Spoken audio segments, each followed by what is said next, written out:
please proceed to select interpretation, the interpretation icon.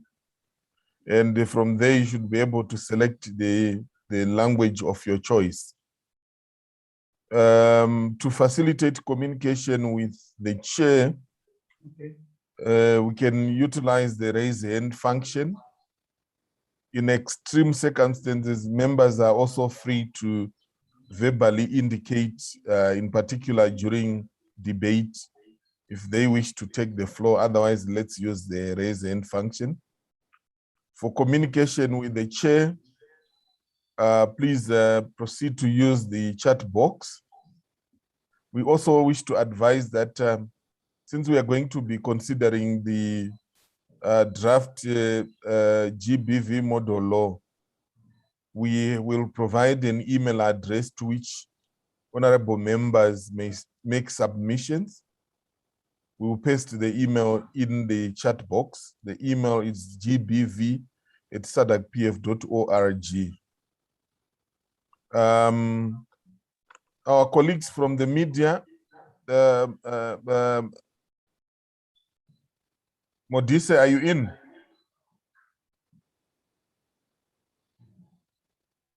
You're mute, Modise.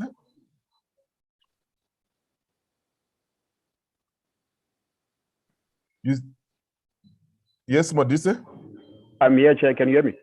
Yes, I can hear you now. Thank you very much. I wish to give you the opportunity to make announcements regarding live streaming of the event. Thank you very much, Chairperson. Good morning, honorable members, and all protocol observed. The session, as the Chairperson has indicated, is going to be broadcast live on Parliament TV, which is found on DSTV channel 408. So we request members to please bear that in mind as they participate in this, that you are going to be live on various platforms. It's not only Parliament TV that is broadcasting this live, we're also streaming the session live on our various social media platforms. Those include Twitter, YouTube, and on Facebook as well. So please bear in mind that the events that are going to be happening and unfolding here are going to be live.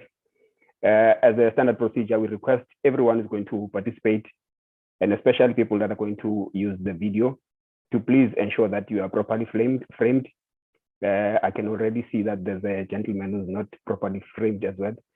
Please make sure that the framing, that as you see, as you're looking at yourself in the video that is appearing on the screen, the video of yourself, make sure that your shoulders are appearing on the screen, as you can see how my picture has been framed, because it's important, because when we post your name underneath your picture, it usually appears on this part of the picture. So if you are slouching like this, your name might end up appearing on your face or some parts of your body.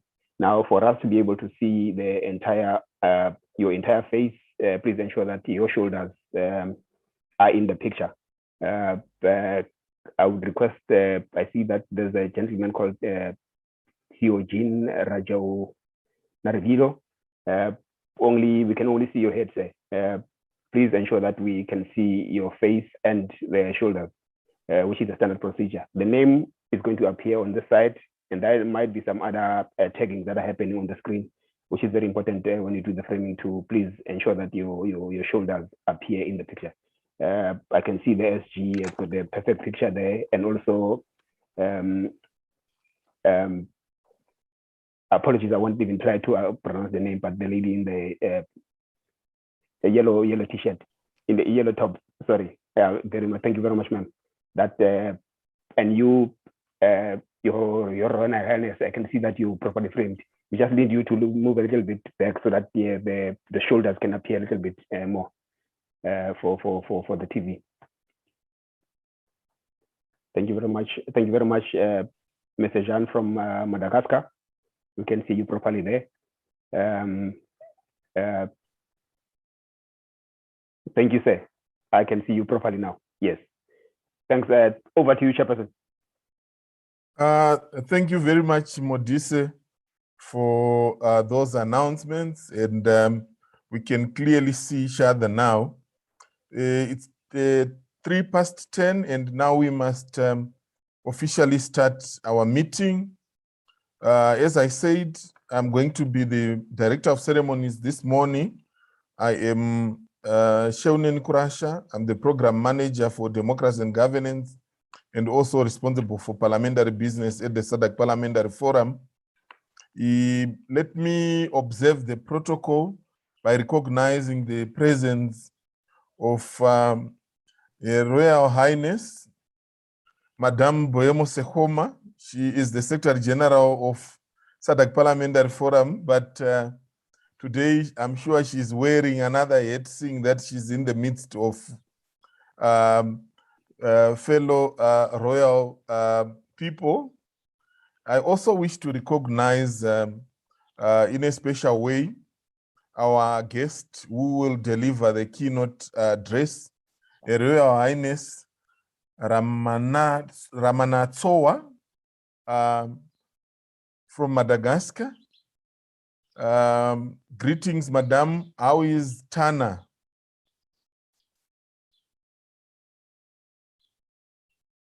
Thank you very much. I also wish to recognize Professor Ezra Chitando from the World Council of Churches Southern Africa, who will deliver our closing, concluding, and solidarity remarks. I recognize that we are in the midst of distinguished traditional leaders and religious leaders, some that are drawn from parliaments. I see senators and various distinguished leaders from this sector. We wish to recognize and welcome you in a very special way to this session. Allow me to also recognize the legal draft person for the Sadc model law on gender-based violence, Madame Eva Jala, members of the media, fellow staff of national parliaments and Sadc Parliamentary Forum, distinguished guests and ladies and gentlemen. This morning, we meet on the occasion of consultations with traditional leaders and religious leaders regarding the Sadc model law on elections. May I request host to allow me to share the consultations that Sadc Parliamentary Forum is making with stakeholders on the model law must be understood within the context of the mandate of Sadc Parliamentary Forum to develop model laws to assist member states to bridge legislative and policy gaps at the national level against regional and international commitments on various issues of regional interest and concern. And in line with its constitutive mandate and as a parliamentary body, Sadc Parliamentary Forum has held various consultations with the stakeholders regarding the model law. And in this regard, I wish to share with the House some of the consultations that we have undertaken. I'm failing to upload the calendar for consultations. Are you able to share it from your end? Just one moment, brother.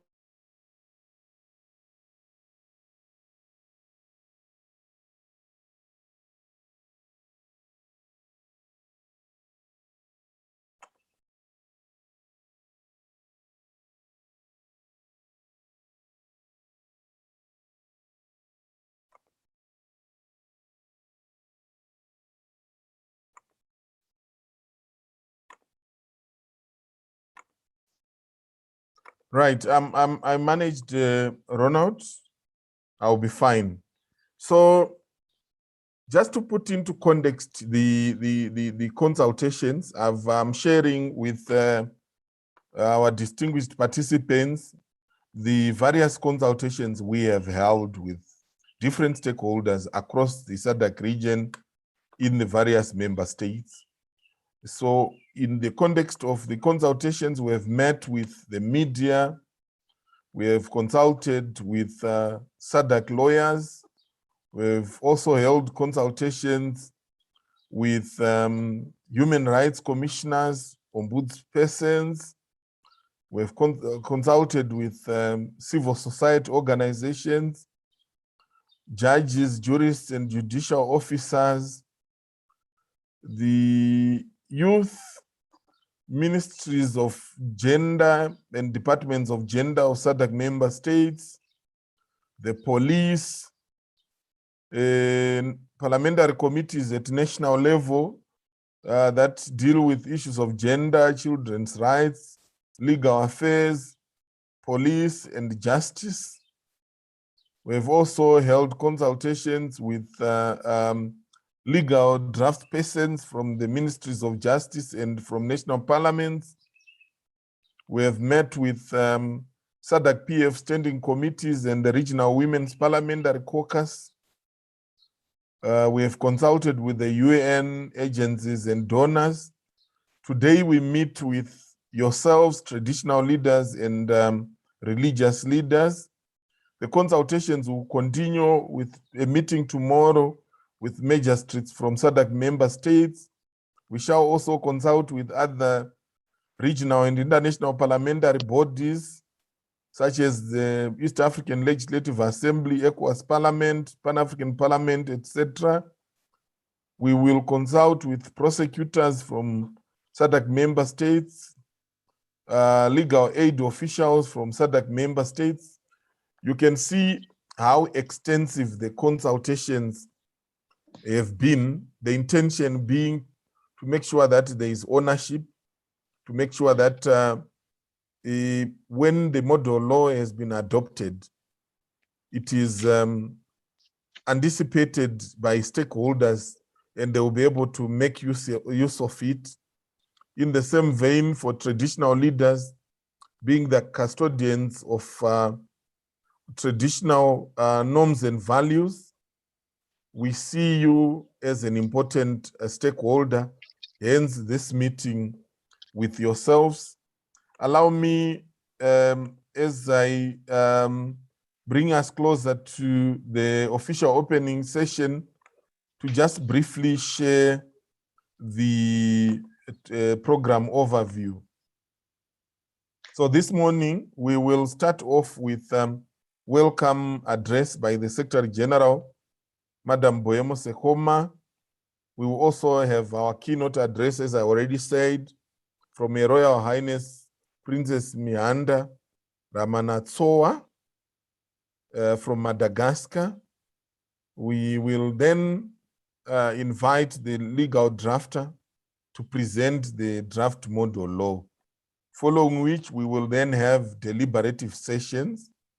And after the deliberative session, we will conclude with solidarity remarks from Professor Ezra Chitando from World Council of Churches, Southern Africa. At this juncture, allow me to have the honor of inviting the Secretary General, Madam Sekoma, to deliver a welcome address. Over to you, SG. Director of Ceremonies, Mr. Shaunene Kurasha, thank you for those welcome remarks. And thank you for sharing with our constituency the roadmap that has been engaged in regarding these consultations. Allow me, sir, to recognize and welcome Her Royal Highness Princess Mahinta Ramanatsoa from Madagascar. Also to recognize Professor Ezra Chitando from the World Council of Churches of Southern Africa. Allow me also to welcome our senators from the various parliaments of Sadc and those from the House of Chiefs from our respective countries. Also to recognize our revered and committed, esteemed draftsperson, Ms. Eva Jala. I also wish to recognize technical working group members who are here present, members of the media, and our valuable staff of Sadc Parliamentary Forum and Sadc National Parliaments. Bonjour, bon dia, good morning. It's a unique honor for me to welcome you all on behalf of the Sadc Parliamentary Forum to this important consultative meetings. I address you this morning as a layperson in matters of theology or tradition. I hope that in the process of our deliberation, you'll consider me as an ordinary citizen of the region who's occupying the position of the Secretary General, therefore your servant at most. I consider this a very rare privilege to address you as my leaders and hope you'll find it in your hearts to conciliate my views with yours, should there be any discrepancy.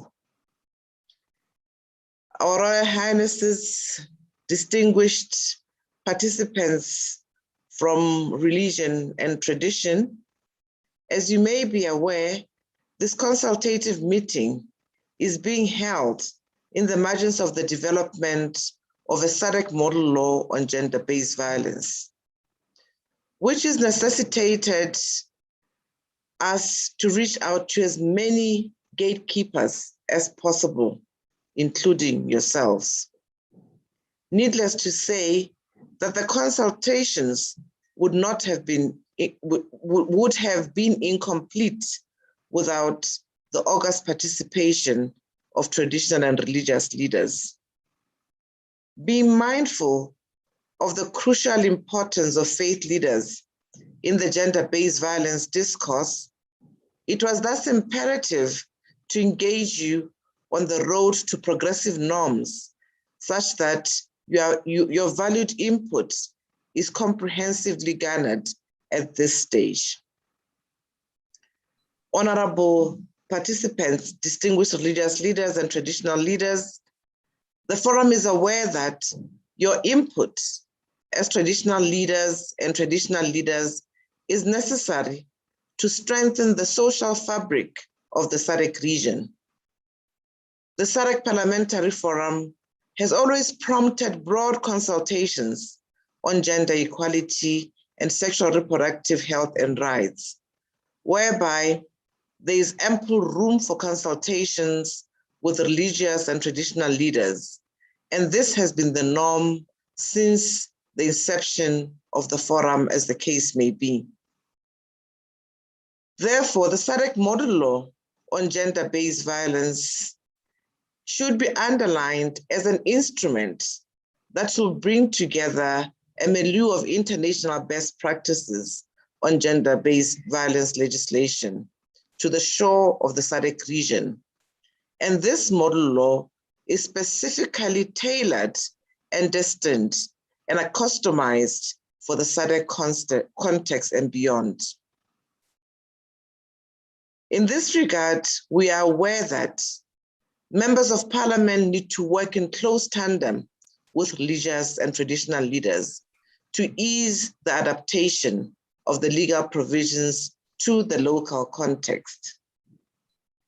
Honorable traditional leaders and religious leaders, I believe you'll concur with me to find that the legal provisions concerning gender-based violence are mostly in harmony with religious and traditional values. Where there are discrepancies, we will be open to discuss about them. And we indeed require your immense wisdom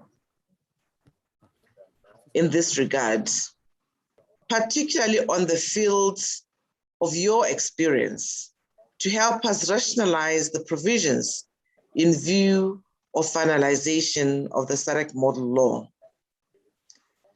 During the presentations that you'll receive very soon on the Sadc model law on gender-based violence, you will find that the mainstay of the model law consists of an unflinching compliance with human rights that are generally accepted internationally in global instruments, as well as in the African Charter on Human and People's Rights. To cite but a few, the gender-based violence model law is premised on the human rights to physical integrity, the human right to health, the human right to life, and the protection of the individual from torture and inhuman and degrading treatment. I believe our religious leaders and traditional leaders will agree with me when I say we are all born in the image of God. We are all God's children and equal in his eyes, and from whence the idea of human rights comes. It follows, in my view, therefore, that an injury to one is an injury to all. And therefore, the consultation is broad enough to encompass this principle and for us to look at mitigation measures. In a spirit of Ubuntu, the forum is mindful that shared religious and traditional values constitute the foundations of the notions of Pan-Africanism and the friendship, unity, and solidarity that exists between member states of SADC, as well as from member states of the African Union. Religious and traditional beliefs, irrespective of faith or religion, all point towards peace, justice, and freedom of the individual from torture and inhuman and degrading treatment. All religions and traditions of the SADC region want people to be safe and to feel safe, whether at home or in the workplace. Besides, it is only when people feel safe about themselves that they can calmly and peacefully pursue their human right to freedom of religion and conscience. At the same time, the SADC model law on gender-based violence is gender neutral. That is, in simple terms, it covers both acts made by men on women and women on men. The model law will apply without discrimination based on sex, race, religion, gender, or political opinion. This august House will agree that this is why we firmly believe that the SADC model law on gender-based violence would also speak to the values preached by African religious and traditional leaders, and there will be no difficulty for the acceptance and assimilation of the gender-based violence model law at the national level. Distinguished religious leaders and traditional leaders, on this note, I'd like to appeal to your leadership skills within your respective communities and religious groupings to encourage adults as well as youth to do away with the taboos that contribute to the promotion of gender-based violence. For instance, within a marriage, whether it is a civil or traditional marriage, a spouse may not report gender-based violence due to the fear of being stigmatized by society. The answer to this predicament is certainly not to silence the aggrieved spouse who's suffering from atrocities, but instead to ensure that when gender-based violence reports are made, there's an adequate level of confidentiality that allows authorities to take action without the matter being widely talked about and put into discomfort or shame the parties involved. There are indeed competing interests here, in trying to preserve the sacrosanct relationship of marriage and at the same time eradicating gender-based violence in modern contemporary Africa. In this respect, the forum does not have all the answers to the questions that may arise, simply because to make things work and to eradicate gender-based violence, everybody has to play their part at the appropriate time. It is indeed impossible to forecast every scenario that may occur in gender-based violence context, although a robust framework can be put in place through the model law. And I'd like to applaud our legal drafter, Ms. Eva Jala, who has ably demonstrated and looked at every avenue that would put us at ease in beginning to domesticate the provisions in the Sadc model law. This is why the role of religious and traditional leaders are so important, since you are the implementers of positive change in society.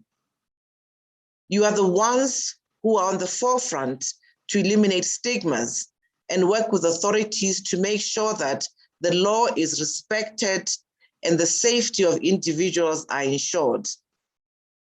You are also the ones who make public speeches to large groups of followers, and they trust you and your wisdom. You wear multiple hats as preachers, as peacekeepers, and also as educators and preservers of our culture and conscience. Educating individuals on gender-based violence is as important as implementing the gender-based violence model law itself, since without education about the law and what it protects, the status quo will remain forever in our society. Distinguished religious leaders and traditional leaders, before I end, I would like to say a few words about the model law on GBV as a regional instrument that awaits domestication in member states. While the model law provides for a benchmark or a gold standard that can influence the drafting style of Sadc national parliaments, as well as the content of national laws or bylaws, there will be a measure of contextualization and further adaptation that will occur at the national level when the GBV law or amendments to the law are enacted by parliaments. So this is not a one-size-fits-all, and it has not taken on board every single issue that is in line with GBV. This is therefore a request to yourselves as religious and traditional leaders here today to keep an eye on GBV legislative reforms at national level and to contribute abundantly to local reforms that are in line with gender-based violence model law. While your wise input is required today, your guidance and contributions will be further required in consultations made at national level at the appropriate time. When such legislative opportunities will arise, we bank on you to put your best foot forward. We have what we refer to as sexual reproductive health and rights researchers who are based at national level within our parliaments in some countries. They will be valuable for you to engage with for further streamlining and contextualization to befit the domestication realm. Having made the above remarks, I wish to thank you again for your attendance today and wish you all a pleasant season.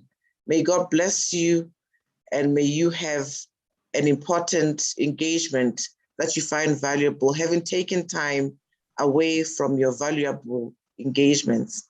I thank you, Director of Ceremonies.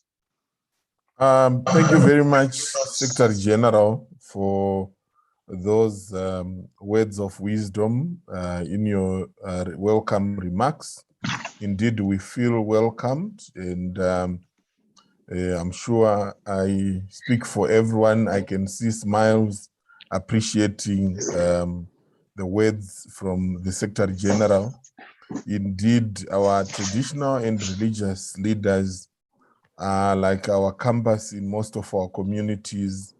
They play an important role as the guardians of culture, but also in facilitating access to justice for most of our communities, and as such, they are an important player. At this juncture, it is now my pleasure to invite our guest of honor who will deliver a keynote address, as I indicated earlier. It's none other than Her Royal Highness Ramanatsoa Mihanda Ramanatsoa. I always make sure that I pronounce these words, the Malagasy language, very carefully. In my first time in Madagascar, we arrived to a city called Antananarivo. Then the locals told me, you can say Tana. And we were having a meeting with former presidents whose names were equally quite long, but I also made an effort to pronounce them so I would be able to associate with Malagasy people.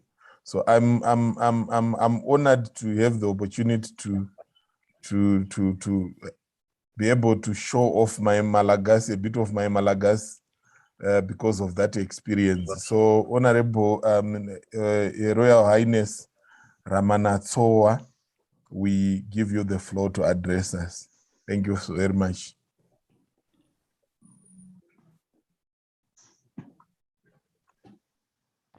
Bonjour à tous. D'abord, je ne suis pas la reine. Madagascar est une république et je suis la princesse Nyanta Ramanantsoa et non pas la reine. Merci de me donner la parole. Madame la secrétaire générale du Forum parlementaire de la Sadc, Duemo Sekoma. Monsieur le professeur Ezra Chitando du Conseil écuménique des Églises, Afrique du Sud. Honorable leader religieux et traditionnel. Madame Eva Jala, expert désigné à la rédaction de la loi type de la Sadc sur la violence basée sur le genre. Distingués collègues et participants. Avoir été choisi pour prononcer le discours d'ouverture à cet événement où le Forum parlementaire de la Sadc consulte les leaders religieux et traditionnels sur l'élaboration de la loi type concernant la violence basée sur le genre est un honneur.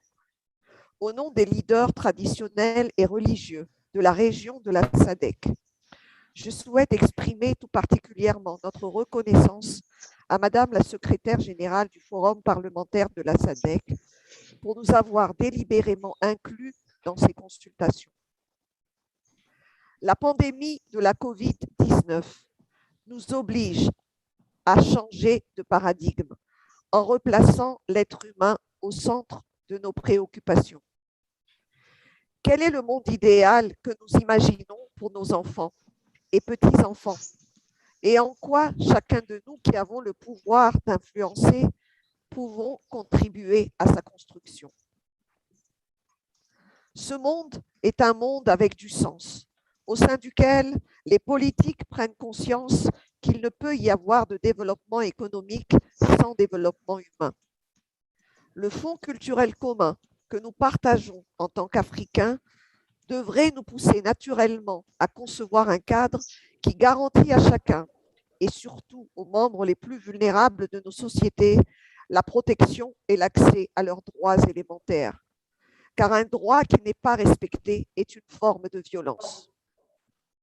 La loi type de la Sadc sur la violence basée sur le genre est donc une étape importante de ce processus. Elle met à disposition des États membres les outils et instruments législatifs internationaux et régionaux pour faire progresser les lois nationales et mieux coller ainsi aux réalités et à l'évolution de leur pays. Une loi protégeant les femmes et les jeunes filles de la violence basée sur le genre a été votée en 2019 à Madagascar sous l'impulsion de la Première Dame, que je remercie ici publiquement. Cette loi très attendue a mis des mots sur les réalités que vivent les femmes et les jeunes filles, notamment sur les pratiques de violence sous toutes ses formes. Actuellement, l'interruption thérapeutique de grossesse trouve un écho de plus en plus grandissant au sein de la population et constituerait, bien encadrée médicalement, juridiquement, professionnellement et éthiquement, une avancée réelle en matière de protection de la vie, de l'intégrité corporelle de la femme et de son droit à disposer de son corps. En tant que chefs traditionnels et religieux, nous sommes les gardiens du droit et des normes coutumiers dans la plupart des communautés, ce qui garantit une certaine qualité au lien social. Ce combat contre la violence basée sur le genre n'est possible qu'en unissant toutes nos forces, les hommes aux côtés des femmes et des jeunes filles, et la tradition et la religion comme vecteurs de modernité. Pour jouer un rôle décisif dans la promotion de l'égalité des sexes en général et dans la lutte contre les violences basées sur le genre en particulier, les leaders traditionnels et religieux ont donc besoin d'être sensibilisés, informés et soutenus comme médiateurs capables de les évaluer dans leur communauté, ainsi que le prévoit cette loi type de la Sadc contre la violence basée sur le genre. Dans notre région d'Afrique australe, de nombreuses femmes et jeunes filles rurales sont victimes de violences sans avoir l'espoir d'obtenir une aide immédiate de la part de la police, des travailleurs sociaux et du système judiciaire en raison de problèmes géographiques, d'infrastructures et d'autres difficultés socio-économiques. C'est à ce moment précis que nous, leaders traditionnels et religieux, sommes souvent amenés à jouer un rôle de médiateur et à aider les femmes et jeunes filles victimes de violences sexistes. La loi type de la Sadc sur la violence basée sur le genre englobe toutes les thématiques et protège notamment le statut de victime pour sa reconstruction. Elle intervient également en amont pour permettre aux femmes et aux jeunes filles d'avoir un accès équitable aux opportunités et aux ressources, elles qui sont la clé pour un développement durable et pertinent de l'Afrique de demain. Permettez-moi de vous partager ma conviction qui est que l'engagement des leaders traditionnels et religieux est essentiel dans notre guerre contre la violence basée sur le genre. Parce qu'ils vivent au sein des communautés où les problèmes de violence basés sur le genre sont vécus. Ils sont en contact avec la population et peuvent atteindre des milliers de personnes. Nous devons donc optimiser leur rôle dans l'adaptation de la loi type de la Sadc sur la violence basée sur le genre. Ces derniers temps, nous avons été témoins, et nous nous en félicitons, de la visibilité croissante du rôle important joué par les femmes leaders traditionnelles et religieuses dans la promotion de l'égalité des sexes, l'autonomisation des femmes et des jeunes filles et la lutte contre la violence basée sur le genre. Il est également essentiel de mobiliser le leadership de ces femmes dans la lutte contre la violence liée au genre dans les communautés. Pour conclure, permettez-moi de reprendre les mots de Madame la secrétaire générale Bremo Sekoma, selon lesquels l'élaboration de la loi type sur la violence basée sur le genre ne doit pas être considérée comme un aboutissement, mais plutôt comme le début d'un véritable travail de lutte contre la violence basée sur le genre dans nos pays. En tant que leaders traditionnels et religieux, nous sommes prêts à collaborer avec le Forum parlementaire de la Sadc et d'autres parties prenantes en vue de la transposition rapide de la loi type sur la violence basée sur le genre dans tous nos États membres, afin que nos communautés puissent jouir de l'ensemble des droits qu'elle contient. Madame la secrétaire générale et distingués collègues et participants, nous avons rendez-vous avec l'histoire. Sur ces mots, j'ai l'honneur de déclarer officiellement ouverte cette réunion consultative des parties prenantes de la Sadc sur la loi type concernant la violence basée sur le genre et souhaite aux participants des délibérations fructueuses. Je vous remercie de votre attention.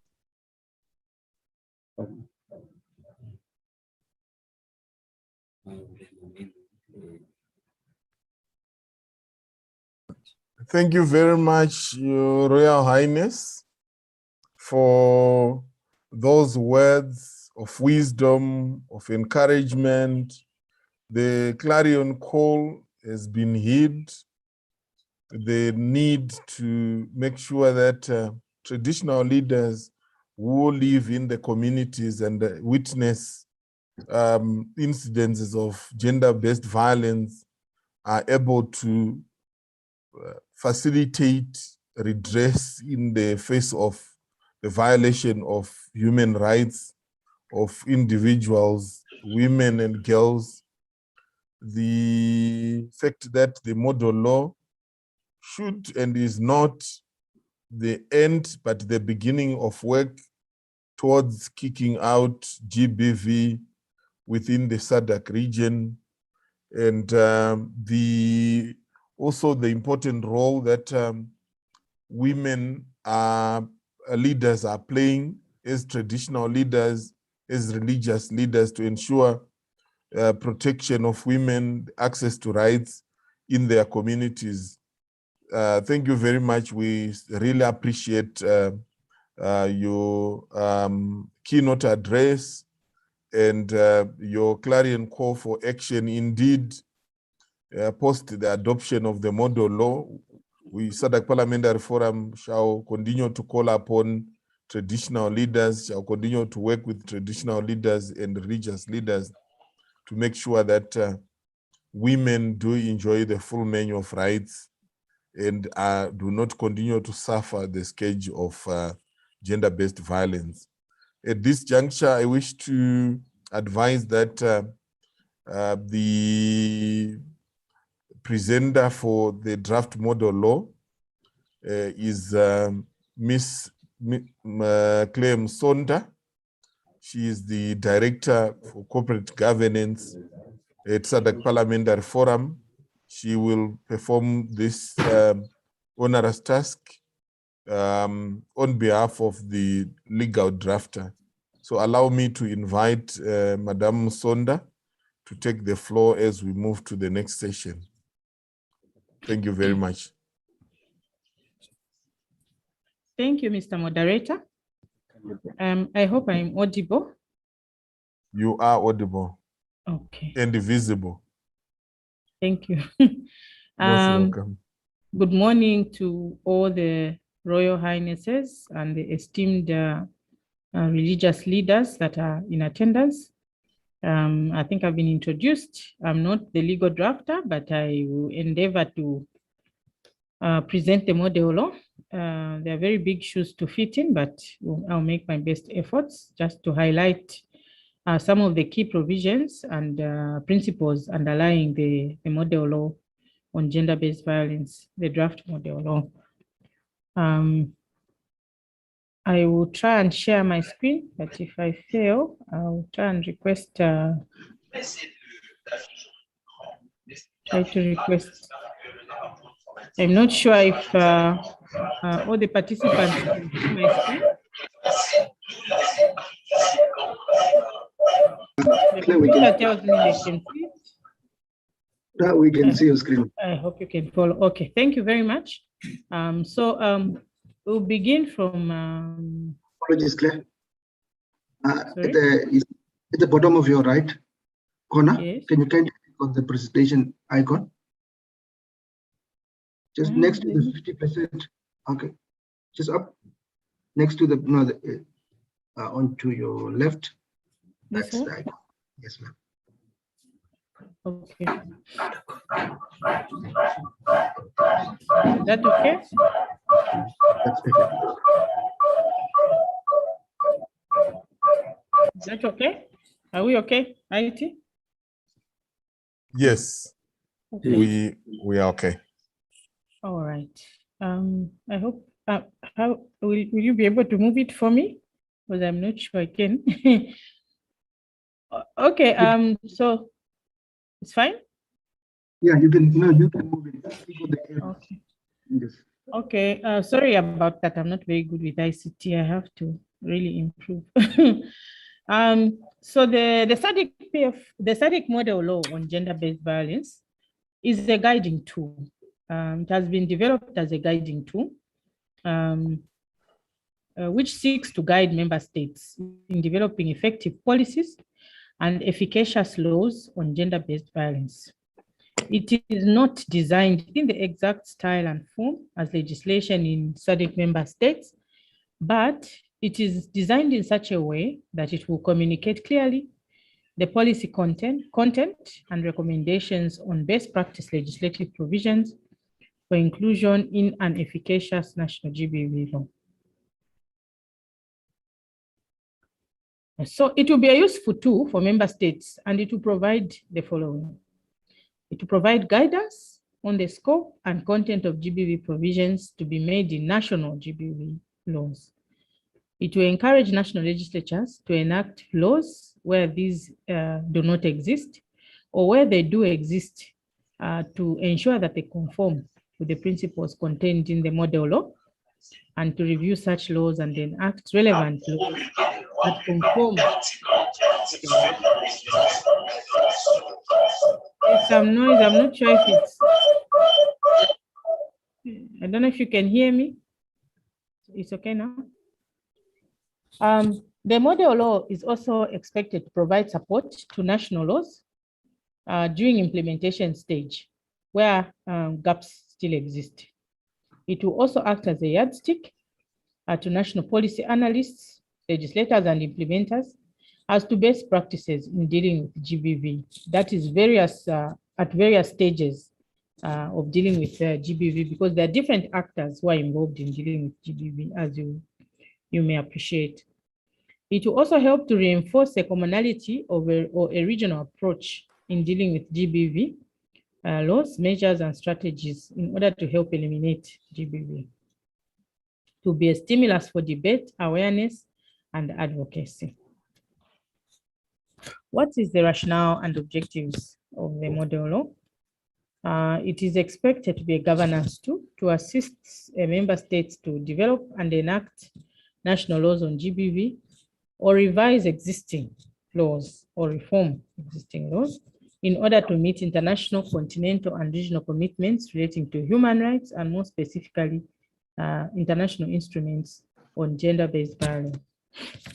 The underlying rationale is that there is need to protect victims and probable victims of GBV, to punish perpetrators, and to ensure that human rights are upheld in accordance with international, continental, and regional standards and requirements. GBV, by definition, covers domestic violence, sexual harassment in the workplace, human trafficking, and sexual and emotional abuse, and economic violence, just to name a few. And this is the definition that is contained in the model law. When referring to GBV, the discussion is actually not just about an act of violence. It's also about education and prevention, as well as victim assistance. So this means that the provisions of the model law actually try to be quite comprehensive to cover all the different stages and areas of GBV, because GBV can be quite pervasive. GBV not only has terrible effects on the victim, but it impacts negatively on society at large, with serious social and economic consequences. Therefore, it's a national issue which requires drastic national interventions through the highest tool of governance, the law. As you know, the law normally comes with the enforcement powers, and because of that, it has the ability to actually deal with big areas of concern, social problems such as gender-based violence, And it is, in fact, the highest tool of governance in that regard. GBV is an affront to human rights at the same time. And there's a UN definition that gender-based violence is any act of gender-based violence that results in or is likely to result in physical, sexual, or psychological harm or suffering to women, including threats of such acts, coercion, or arbitrary deprivation of liberty, whether occurring in public or private life. At the same time, the Sadc definition of GBV, which is similar to the UN definition, is that all acts perpetuated against women, men, boys, or girls on the basis of their sex, which cause or could cause them physical, sexual, psychological, emotional, or economic harm, including the threat to take such acts, or to undertake the imposition of arbitrary restrictions on or deprivation of fundamental freedoms in private or public life in peacetime and during situations of armed or other forms of conflict. So you can see that these definitions are actually all encompassing and try to cover all the probable forms of GBV. So in terms of the process of developing the model law, there was a kind of a scan taken of the legal landscape in the Sadc region, and some inadequacies were identified in the national laws on GBV in the Sadc member countries. So although the majority of the states actually do have laws in one form or another dealing with forms or components of GBV, they do not seem to be stemming or eradicating GBV. So this pervasive challenge continues despite the existing legislation in the Sadc member states. So most of the legislation in the member states have certain loopholes or lacunae in the legislation, which because they lack scope or content, they are fragmented, they're inconsistent, in conflict, in allocation of, they create conflict actually in allocation of mandates. They can be ambiguous sometimes and generally vague as to meaning, privilege, entitlement, or right. There was also the challenge of lack of adequate access to justice provisions in the legislation. And because of this, the existing laws, were not able to enable and capacitate various players in the criminal justice and administrative systems to prevent, receive, investigate, attend, prosecute, and decide on GBV cases and enforce decisions and protect victims of GBV. In the existing legislation, there's also a lack of adequate compliance and enforcement measures, and that makes the laws inefficacious and they do not have the impact that they are intended to have. There's also a lack of adequate provisions to ensure sufficient and sustainable resources. So as you may appreciate, gender-based violence, tackling gender-based violence requires some substantial resources and on a sustainable or ongoing basis. Unfortunately, the provisions of the existing legislation do not actually cater adequately for this. And this results in lack of administrative and financial capacity to deal with GBV. There's also the lack of provisions acknowledging and addressing the nexus between statelessness and gender-based violence. So in our region, it was found that during the scan that I talked about to check the legislative landscape, it was found that statelessness actually gave rise to GBV. A lot of stateless people were subjected or became victims of gender-based violence on the one hand. And also forced migration has a relationship to GBV on the other hand. There's also a challenge of lack of inclusion of asylum seekers, migrants, and others on the move, as well as stateless persons. So in most of the legislation in the Sadc member states does not cover those individuals who fall into those categories, yet they are existing and they live in these countries in the region. In terms of the national legislative and institutional framework, currently the issues related to gender-based violence in the Sadc member states are regulated and managed by various ministries and statutory authorities with complementary support from the private sector, especially civil society. In most member states, there are no independent single regulators or management units dealing with matters relating to or impacting on GBV.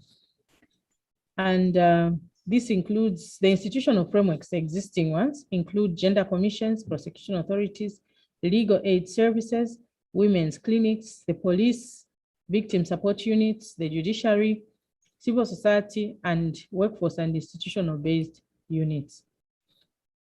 But for effective and efficacious handling of GBV cases, there is need to have legislative and institutional frameworks that provide adequate measures, strategies, programs, and interventions to deal effectively with GBV, including adequate capacity building of critical role players and stakeholders for effective and sustainable prevention, monitoring, and management of such cases.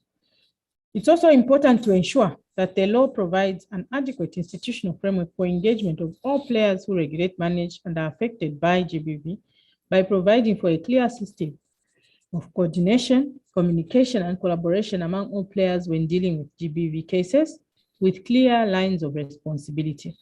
So it has been observed and noted that coordination is actually a challenge in terms of the different players who are involved in the process of handling GBV cases.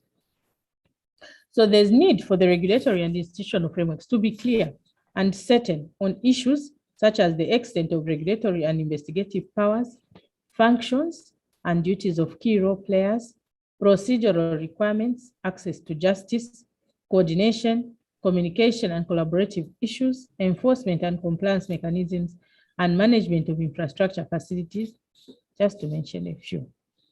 The victims of gender-based violence and the private sector involved in providing advice, assistance, and protection to victims of GBV need assurance that regulatory state authorities have the necessary autonomy, the power, and the capacity to act fairly, transparently, and decisively when responding to GBV cases. So it's quite important to have a robust regulatory and institutional framework.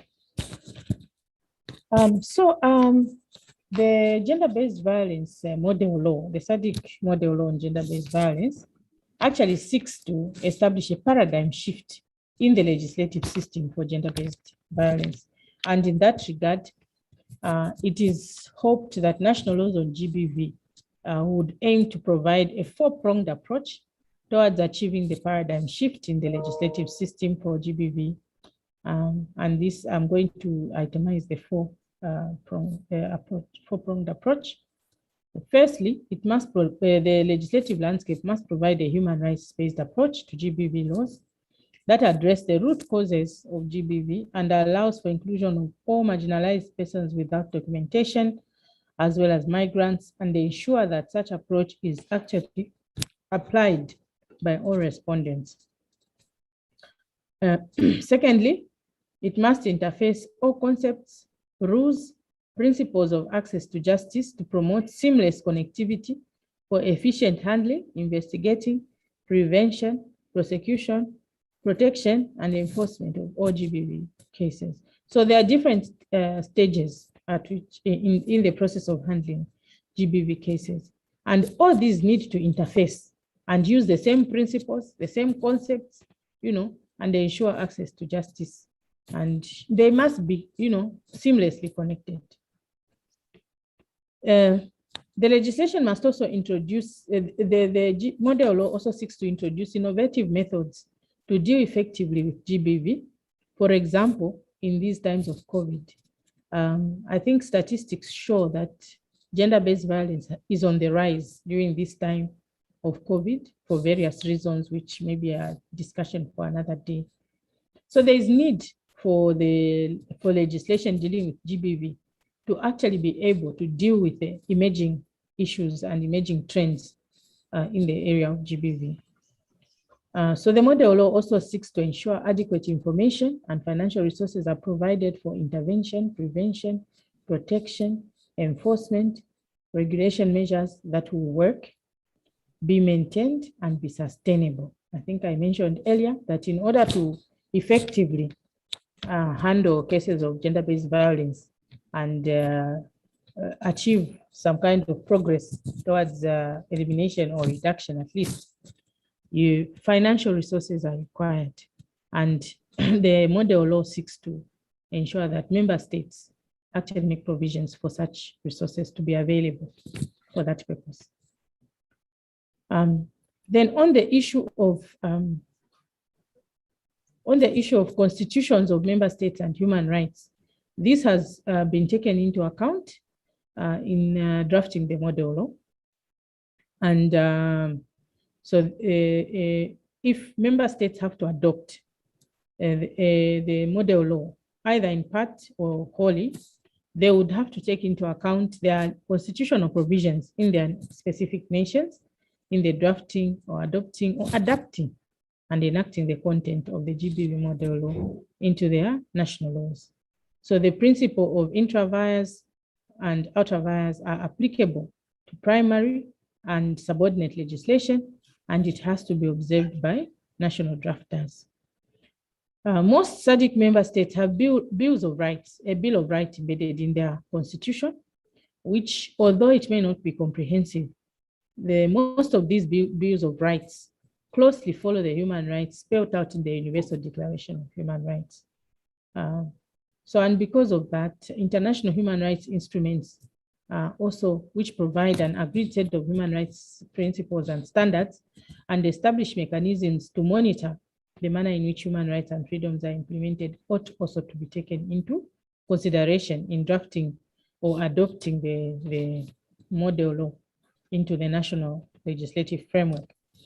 The other human rights treaties of the UN that must be taken into account include the following: the International Convention on Civil and Political Rights, the International Covenant on Economic, Social and Cultural Rights, the Convention on the Elimination of all forms of racial discrimination, Convention on the Elimination of all forms of discrimination against women, Convention against torture and other cruel, inhuman and degrading treatment or punishment, the International Convention for the Protection of all persons from enforced disappearance, the International Convention on the Protection of migrant workers and members of their family, the Convention on the Rights of the Child, the Convention on the Rights of Persons with Disabilities. All these are actually instruments that the model law draws upon in coming up with the precepts and principles that it contains. Sorry. And the model law also attempts to restate some of the human rights that directly impact on gender-based violence. These are in no way exhaustive, and the drafters of national legislation are expected to endeavor to summarize all their states' obligations at international level, to analyze them in the gaps in national laws where these exist. Excuse me, Madam Sonda. Yes. ICT, there is a bit of feedback. I don't know whether it's from Mrs. Sonda or from another source. I don't know, I can hear it also. ICT, could you assist, please? Can you still hear it, Professor? Yes, there is a bit of feedback. There was an echo, a bit of an echo, and also some sound, which is interrupting the presentation. Everybody's muted. Okay, so check if it's coming from Mrs. Msonda and assist. Proceed to Mrs. Msonda. So the GBV model law also attempts to restate some of the human rights that directly impact on GBV. These are in no way exhaustive, and the drafters of national legislation are expected to endeavor to summarize all their states' obligations at international level, analyze these, and fill in the gaps in national laws where these exist. So the model law provides a guide, but each drafter in the specific member state is required to look at the international obligations that member state has, and to ensure that those obligations contained in those international instruments are actually taken into account. So the UN has also issued a number of legislative guidelines, notes, explanatory notes, and commentaries on human rights instruments, which act as good working tools to the drafters of national legislation for gap analysis on national laws impacting on GBV. And some of the main recommendations of these instruments of the UN have actually been incorporated in the model law. The model law does also, as far as possible, take cognizance of the constitutional requirements of Sadc member states, as I indicated earlier. The model law on GBV also seeks to ensure that Sadc member states which already have existing criminal laws on GBV need to generally review their laws to a certain conformity with the GBV model law and other international regional requirements and standards. And they may need to pass consequential amendments to GBV laws to ensure consistency and harmony of their national laws. The member states must, when reviewing their current criminal laws on gender-based violence, interrogate gaps in the existing laws, which bring about inconsistencies and disharmony in the legislative space governing GBV. They are also required to ascertain how these may impact on the manner GBV is perceived, prevented, handled, investigated, prosecuted, decided on, and enforced. In this regard, a gap may be manifested as a failure in the coverage, comprehensiveness, inclusivity, rationality, or appropriateness of the legislative framework, and how it impacts on the institutional mandates of the various players in the justice and administrative system. So member states are required to analyze, to take an analysis, in a gap analysis kind of, to come up with the areas where they have gaps, and then look to the model law to pick up areas where to pick up principles or even provisions which they could then include in order to close up those gaps. The gaps may include overlaps, conflicts, or inconsistencies within the legislative framework that might result in uncertainty, overlap, conflict, or ambiguity in the law that create challenges or obstacles in managing GBV. The offenses, penalties, and compensation regimes need careful planning and drafting if GBV is to be eliminated or prevented. The model law attempts to do so, but it does not provide for police or law enforcement provisions or powers to enable enforcement or ensure compliance, such as search, seizure, and arrest. These should be provided for adequately in the national laws. Further, the drafters of national legislation may also wish to refer to regional and international guidelines and recommended practices that provide for police and law enforcement duties and responsibilities. For example, the Essential Services Package, which is a guiding tool identifying the essential services to be provided to all women and girls who have experienced GBV, and includes services that should be provided by various stakeholders, including health, health services, social services, the police, and justice sectors. This ESP also provides guidance for the coordination of these services, provides standards and guidelines for health personnel, police and justice players, social and health services, and for coordination and governance of these services. And interestingly, Sadc as a region has also developed similar guidelines. Also, national legislatures in GBV legislation are expected to consider a range of enforcement and compliance provisions that give effect to the GBV model law and effectively prevent or deter GBV from happening. The following factors are key and should be considered when reviewing crafting GBV provisions in the law of national Sadc member states. Firstly, the extent to which the root causes of GBV are addressed with a view of mitigating or eradicating them. As you know, if the root causes are not addressed, it will be difficult to eradicate gender-based violence. Secondly, the extent and nature to which GBV is provided for in the criminal and administrative law is also important, and whether gender-based violence offenses provided for contravene fundamental provisions and language of this GBV model law. language is quite important in matters relating to gender-based violence. So the model law actually contains very clear, specific, and appropriate language, and member states are then required to measure, to benchmark the language in their own legislation against this standard, which is contained in the model law. So whether the offense of GBV is provided for in the law and what the extent of the prohibitions are, that's another issue that member states should be looking out for. And also whether the offenses, penalties, and compensation provisions are adequate and they fit the offense provided. Sometimes in the member states, you'll find that a heinous crime, which is committed, a GBV crime, can have very, very minimal, punishments, and this is a matter of concern. And that's why such a provision, member states are required to also consider whether appropriate punishments have actually been specified to fit the seriousness of the offense. And also they are required to consider whether adequate investigation powers are provided for to enable evidence to be easily gathered, assessed, and used to obtain a conviction for a GBV offense. Other procedural fairness and justice provisions are firmly embedded in the law.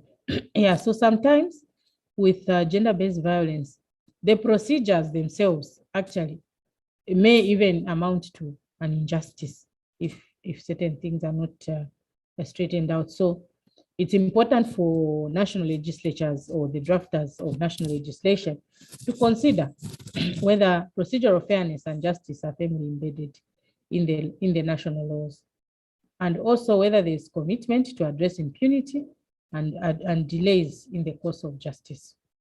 That should also be considered.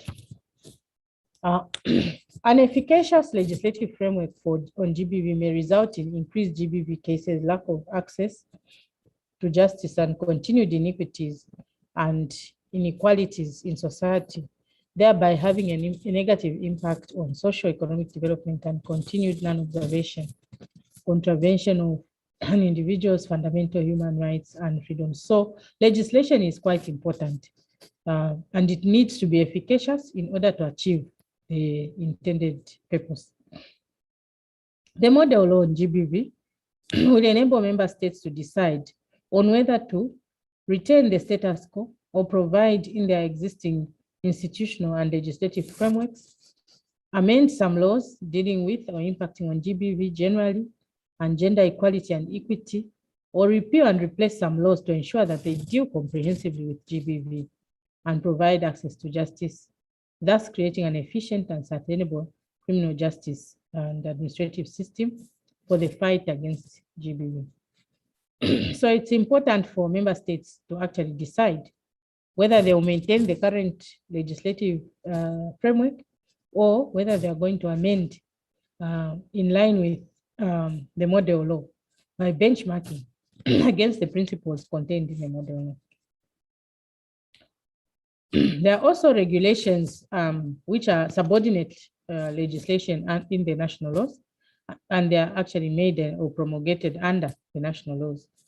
So the model law gives a member state a general guide to the content of all laws on GBV, which can ensure efficacious legislative content for national laws while taking into account regional specificities.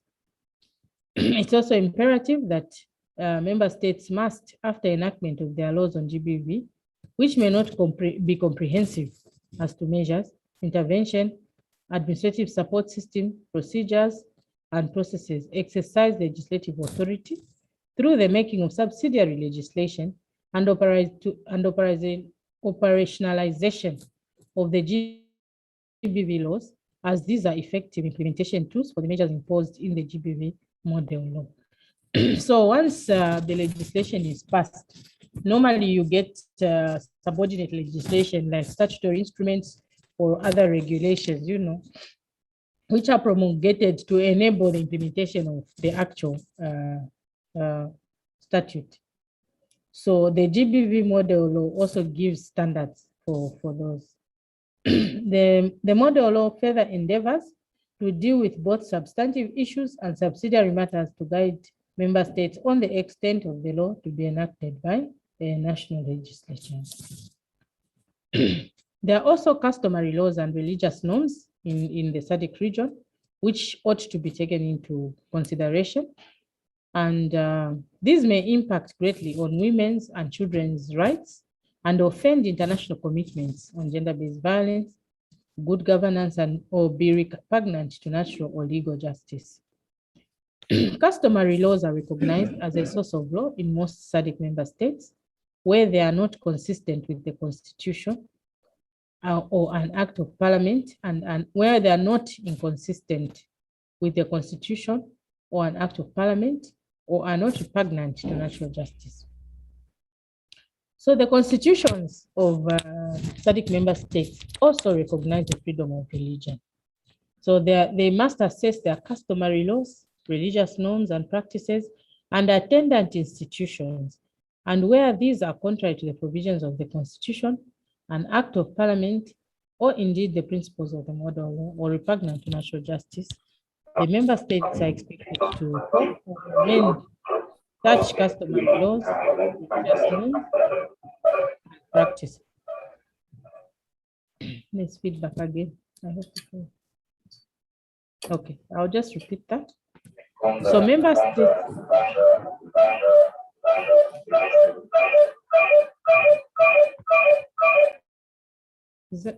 Is that from me? ICT, are we okay? Yeah, okay, we just lost you for a moment there. Okay. Sadc member states are also expected to assess their customary laws, religious norms and practices, and attendant institutions. And if these are found to be contrary to the provisions of the Constitution or the law, the acts of parliament, the statutes, or indeed the principles of this model law, or repugnant to natural justice, member states are expected to reform or amend such customary laws, religious norms, and practices. Then there are also acts of general application, and member states are required to consider the statutes of general application while adopting or adapting the model law into their national legislative landscape. And these statutes that generally apply to all laws in a country's jurisdiction. For example, the Interpretation and General Provisions Acts, Statutory Portfolio Acts, Criminal Laws, Evidence Codes, and Financial Management Laws, because these are general, they will affect different aspects of life, and sometimes they may have an impact on the way the gender-based violence legislation is actually implemented. Domestication and internationally used terms. So Sadc member states are required to bear in mind that the Vienna Convention on the Law of Treaties obligates member states to abide by their international commitments. And in that regard, it's important to note that international law consists of its own realm of rules, concepts, principles, and standards, which apply to the conduct of member states and international organizations in their relations with one another, and in some cases with individual groups and transnational companies. These commitments and obligations of states emanate from the rules and standards, so a national drafter must take them into account when drafting GBV laws. So international law is quite an important part of the model law and the provisions that it has influenced. Also, the GBV model law provides guidance for the domestication of various regional and international instruments on GBV in accordance with the commitments of member states under the regional and international instruments. So the model law can actually be used as a very critical tool in domestication of various international obligations or instruments that have been signed and ratified by our national governments, because it brings those out very, very clearly and takes the principles from those international agreements into account. The model law further urges member states to embark on legislative reforms for the purpose of giving effect to their international and regional obligations and commitments which are generally incorporated as requirements, principles, concepts, standards, measures, interventions, and programs. Should the model law, or at the time that it's adopted by the Sadc Parliamentary Forum, domestication of regional and international instruments on GBV will still depend on national legislative or executive action. And this will depend on and evolve according to the requirements and complexities of national constitutional requirements and processes, which may vary among Sadc member states. Because some member states follow the monist system, which is self-executing. Once a government signs or ratifies a treaty, it automatically becomes law in the member state. For others, they're dualist, where even despite ratifying or agreeing, entering into an international agreement, the content of that agreement does not become law in the member state, but rather the member state needs to take deliberate measures, specific measures to domesticate, legislative measures to domesticate that legislation. So because of that, the member states will take different routes in terms of domesticating the contents of the model law. So national legislatures may use various methods for incorporating international law into domestic law, such as reflecting the principles of their content or the text in the national law, either directly or in a contextualized manner. It may also be by setting out the text in the national law, either in full or in part, and giving full effect to the regional and international instrument by reference and annexing the instrument as a schedule to the national law. It could also be a combination of those various methods. So the GBV model law uses a number of words and terms defined in regional and international instruments on GBV, and where used in the GBV model law, these are defined as provided in the regional or international instrument with some modification to achieve simplification and ease of understanding, but the meaning will be the same. It's important that the language is adapted to the national legislation. In the national legislation reflects the most up-to-date terminology in the field. Because as you know, I think I mentioned earlier, language is quite important, and certain terminologies are no longer acceptable because of the changes and we're now in the human rights era. So we have to be a bit more careful about the kind of language that we use. So it's important for national legislatures and the drafters who support them to ensure that they reflect the most up-to-date terminology in the field.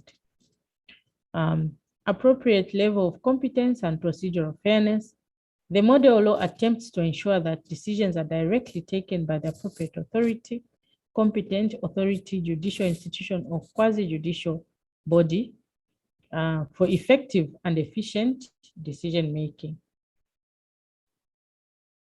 So when member states, Sadc member states have their domestic GBV legislation, they need to ensure that actually there are provisions to ensure that the decisions are taken by the appropriate authorities who have competent authority to do so.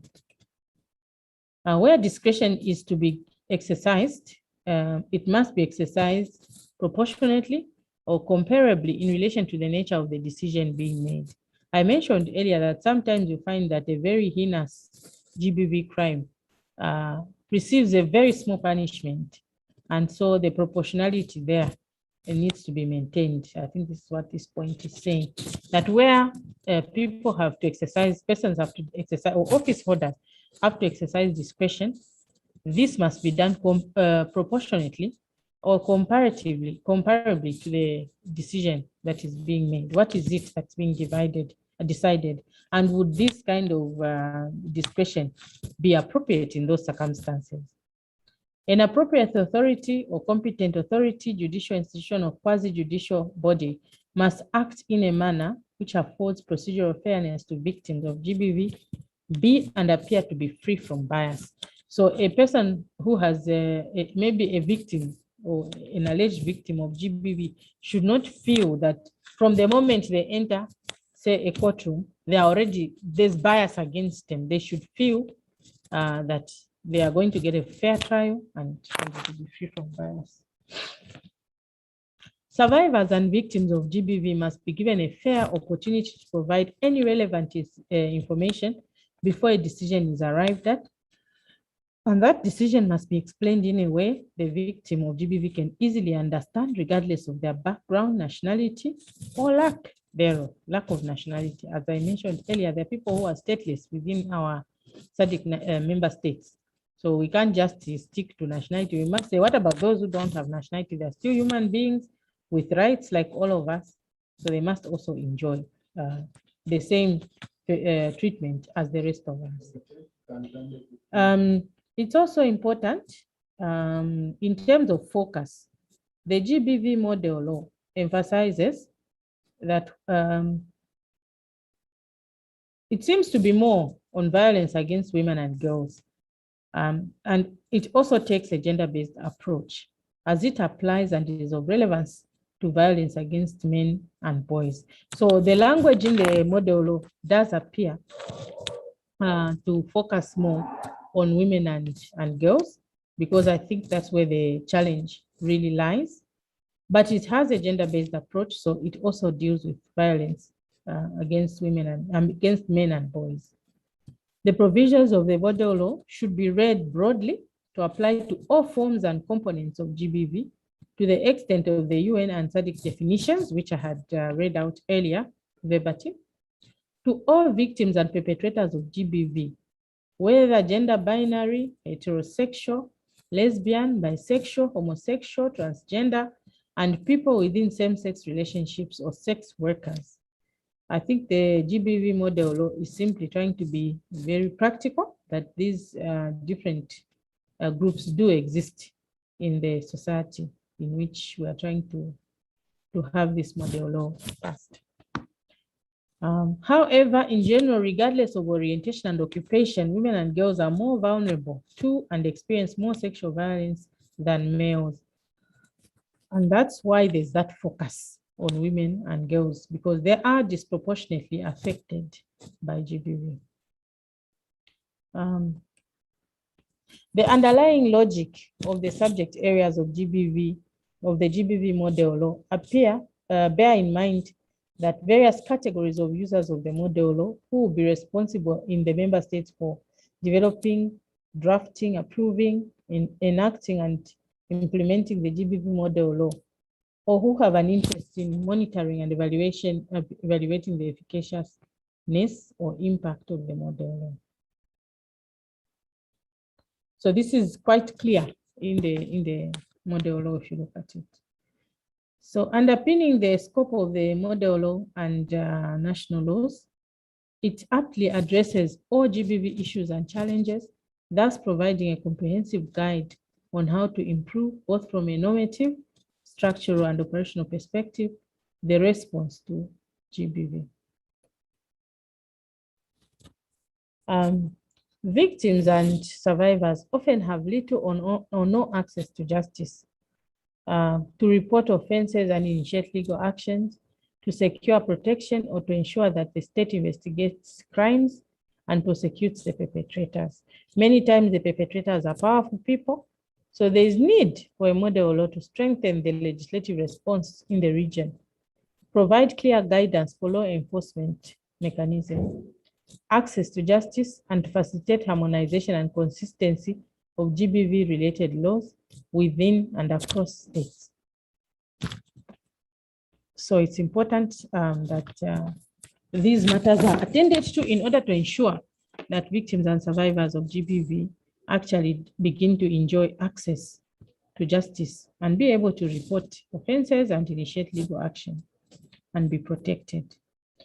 An analysis of initiatives reveals that in several cases, countries fail to adequately deal with the problem of contradicting laws and laws that are limited in the type of gender-based violence considered, the result being fragmented and inadequate police and legal developments that fail to address the problem of GBV systematically and inclusively.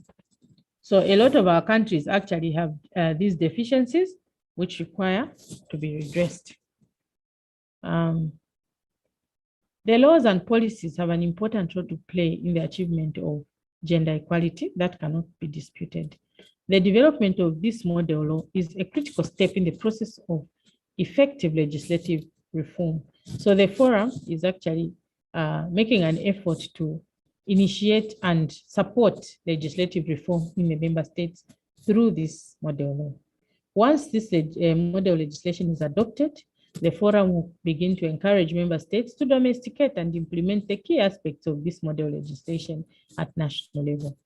The model law will thus assist states to address all relevant areas in GBV legislation where there are gaps or where existing legislation requires reform, I think we've talked about some of the challenges that are existing in the legislative landscape within the region. And hopefully as members begin to adopt this model law or to adapt it to their specific needs, some of those gaps will actually be dealt with. So the model law follows the spirit and intent of the Sadc Declaration on Gender Development, which sets the following 6 specific targets and aims to eliminate gender-based violence. The first one is to enact and enforce legislation prohibiting all forms of gender-based violence, to ensure that the laws on gender-based violence provide for comprehensive testing, treatment, and care of survivors of sexual assault in particular. 3, review and reform Sadc member states' criminal laws and procedures applicable to cases of sexual offenses and gender-based violence. 4, enact and adopt scientific legislative provisions to prevent human trafficking and provide holistic service to the victims, including reintegrating them into society. 5, enact legislative provisions and adopt and implement policies and strategies and programs which define and prohibit sexual harassment in all spheres and provide deterrent sanctions to perpetrators of sexual harassment. Adopt, that's number 7, adopt integrated approaches, including institutional cross-sector structures with the aim of reducing current levels of gender-based violence by half. So further recognition needs to be made of the Convention on the Elimination of All Forms of Discrimination Against Women, General Recommendation number 35, which was adopted in 2017 in 14th July, and it elaborates on the gender-based nature of gender-based violence, the building on the work of the committee and other international human rights mechanisms, as well as developments at national, regional, and international levels. General Recommendation number 35 is a milestone because it, 1, recognizes that the prohibition of gender-based violence has become a norm of international customary law. 2, it expands the understanding of violence to include violations of sexual and reproductive health and rights. Sorry, my apologies. It also stresses the need to change social norms and stereotypes that support violence in the context of a resurgence of the narrative of threatening the concept of gender equality in the name of culture, tradition, and religion. It also clearly defines different levels of liability of the state for acts and omissions committed by its agents or those acting under their authority in the territory of the state or abroad, and for failing to act with due diligence to prevent violence at the hands of private individuals and companies, protect women and girls from it, and ensure access to remedies for survivors. The model law further, Recommendation 35 also further unequivocally calls for the repeal of all laws and policies that directly and indirectly excuse, condone, and facilitate violence, and emphasizes the need for approaches that promote and respect women's autonomy and decision-making in all spheres of life. It's important that recommendation number 35 be used as a tool in accelerating and implementing the regional and international obligations to eliminating gender-based violence against women, especially by incorporating the above recommendations into national policies dealing with gender-based violence. In brief, the creation of a robust, inclusive, and uniform legislative framework relating to GBV is a key path to addressing GBV in SADC member states. The GBV model law gives guidance to national legislatures on how to give effect to national policies, enact national and hold national executives accountable in implementing strategic plans that aim at addressing GBV. The GBV model law endeavors to address GBV using a human rights-based approach, underpinning principles which are visible in the objectives, rationale, and principles of the GBV model law. I think I alluded earlier to the issue of COVID-19 and the emerging trends that have come in the advent of this pandemic. So briefly, a quick look, the COVID-19 pandemic has seen an increase in cases of GBV in the SADC member states. There has been generally a global increase actually in increase in the GBV reported cases as a consequence of GBV. And because of this, there's a continued outcry from survivors and victims that society, organizations, the international community stakeholders, and they are looking for effective solutions to address GBV, including putting in place more stringent and innovative measures to ensure that the COVID-19 pandemic does not act as a stimulus for increasing instances of GBV, or at least that the situation can be arrested at the moment. The GBV model law therefore attempts to provide innovative solutions and measures in investigating, assessing, prosecuting, deciding on, implementing, and managing GBV and attendant cases. In terms of form, the model law is structured in the style and form of approved or adopted SADC model law, of the adopted SADC model law on child marriage and protection of children already in marriage, which are model laws that have been adopted by the SADC Parliamentary Forum. And they set a good precedent that has been established by the forum in terms of structure and form. This will assist SADC PF to build up on their compendium of model laws that are authoritative. The GBV model law, therefore, does not conform to any individual member state's form and structure. It doesn't have a memorandum, a long title.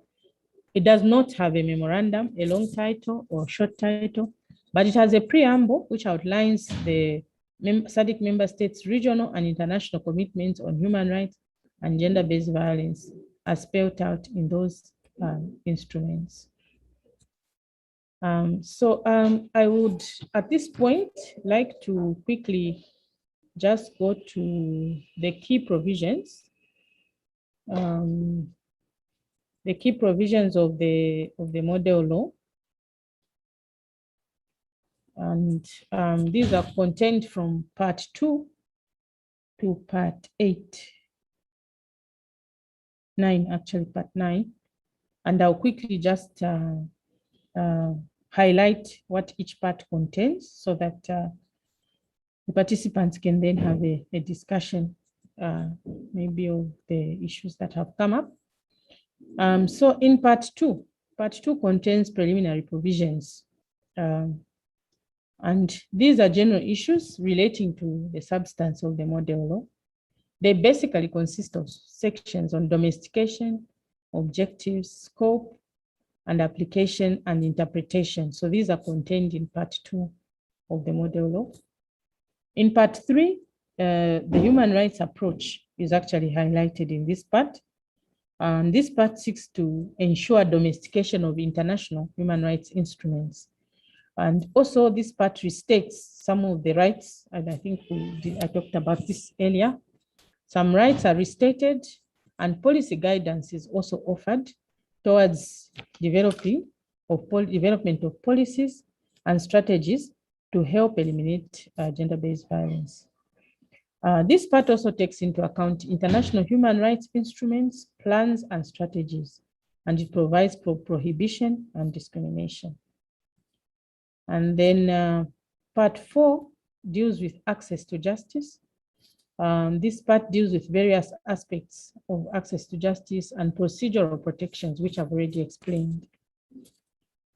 Part 5 deals with effectiveness of the response to GBV in the SADC member states, and it sets out provisions that stimulate a quick and effective response to GBV in whatever setting it takes place, that is in the private sector or in the public domain. It includes simplified procedures for response and referral. Part 6 of the model law deals with prohibitions, offenses, and sentencing. It emphasizes the need to put in place legislative measures to prohibit, provide adequate offenses on GBV. I think I mentioned this, that the offense provided and the punishment needs to be proportionate to the injury or the offense that's been committed. So it provides for that, measures to prohibit. It also provides for offenses, supportive measures, and restraints, while ensuring that sentencing policies are well streamlined to ensure deterrence. Some notable provisions are prohibition of gender-based violence, collusion in gender-based violence offenses. It also provides for factors to be taken into consideration in sentencing. So it helps with sentencing policy as well. Part 7 deals with protection, prevention, and intervention measures. The GBV model law incorporates protection, prevention, and intervention measures as espoused in international, regional, and continental instruments and recommended strategies by various protagonists in order to enable member states to tackle GBV in an efficacious manner. I think we did discuss the international, regional, and continental instruments, and I cited some of them that are actually mentioned in the model law area. Part 8 deals with capacity building and awareness. And the model law in this part endeavors to provide for training of relevant public officials, judges, police officers, social workers, immigration officers, for effective GBV detection, prevention, investigation, prosecution, protection, and awareness. So all these actors in the process of handling GBV cases actually require awareness, and capacity building in terms of how they can handle cases of GBV. And part 9 provides for general issues. It deals with information and data protection, research and development, financial resources and budgeting, enforcement, compliance, and regulatory issues, monitoring and evaluation, as well as reporting. At this stage, I think I would like to leave it there so that we can have more time for discussion, especially looking at the time. If there are any questions or comments, perhaps those can be taken at this stage. Thank you.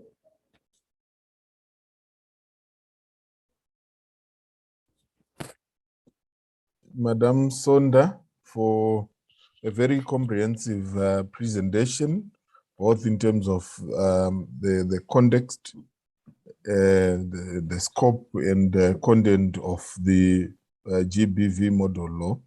At this juncture, I wish to open the floor for any discussions, questions, comments. I already see Alfonso Maka and His Royal Highness King Mufumu Difima Dino. So I will have those two. I'll start with Maka, then I will have King Dino.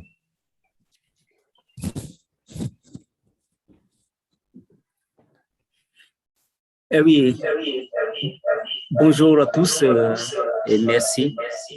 Oui, je suis Marc Alphonse, le président de la réconciliation à Madagascar. J'aimerais c'est très bref. Premièrement, à propos de la constitution de Madagascar, j'aimerais insister que l'approche suivant la Sadc est conforme à la constitution malgache. Deuxième chose, c'est concernant l'approche genre. L'approche genre traitée par la Sadc est aussi conforme à la constitution de Madagascar. Madagascar a déjà ratifié la Convention internationale sur les droits de la femme et surtout sur les droits des enfants. Et j'aimerais apporter aussi quelques remarques, parce qu'on a toujours tendance à considérer que la violence basée sur le genre est axée sur la violence sur les femmes. Parce qu'il y a des hommes qui sont aussi victimes de la violence. Donc, la loi type sur la Sadc a bien mentionné que la violence est basée sur les genres, tant sur les femmes que sur les hommes, les garçons et les filles. J'aimerais aussi insister sur la particularité de Madagascar. Il y a une loi à Madagascar qui n'existe pas ailleurs. C'est la loi sur le droit des Missintak. C'est uniquement à l'avantage des femmes malgaches. Je m'explique. Quand il y a une dispute, une discorde entre le couple, les femmes malgaches ont droit de se retirer et d'aller vers leurs beaux-parents. Par contre, les hommes malgaches, quand il y a une dispute, n'ont pas le droit d'aller vers leurs beaux-parents. Donc, ça, c'est une loi unique qui existe à Madagascar à l'avantage des femmes malgaches. Deuxième remarque à propos des femmes malgaches. Les femmes malgaches ne sont pas considérées comme une citoyens de seconde zone. La preuve, depuis la période des royaumes, il y avait des femmes malgaches qui ont régné. Il y avait beaucoup de régions, beaucoup de tribus qui avaient des reines à Madagascar. Et actuellement, il y a encore des reines partout. Par exemple, chez nous, parmi les membres du CFM, il y a une reine originaire de la région nord-ouest de Madagascar. Non? Donc, il n'y a pas ce traitement inégalitaire entre femmes et hommes à Madagascar. Mais il y a certaines régions qui a, surtout au niveau des coutumes, issues coutumes, qui, par exemple, la polygamie. Est-ce que la polygamie est considérée comme une violence envers les femmes? Deuxième question que j'aimerais poser, c'est sur le couple. Est-ce que le refus d'une relation sexuelle, soit de la part de la femme ou d'un homme, est considéré comme une violence considéré comme une violence basée sur le genre? Et ma dernière réaction, c'est au niveau de la confection de la loi. Il faut surtout considérer les us et coutumes pour éviter le choc culturel. Donc, dans la confection de la loi nationale, il faut surtout éviter ce choc culturel parce qu'il y aura une résistance passive de la part de l'homme avec grand H. Pour éviter donc cette résistance passive, il faut il faut prendre en considération les us et coutumes locales. Je vous remercie.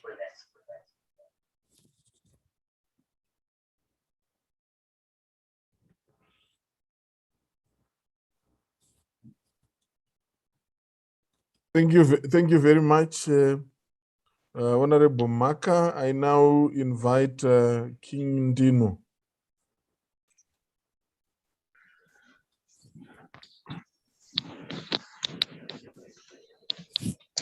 Oui, bonjour et merci. Je ne sais pas si vous m'entendez là.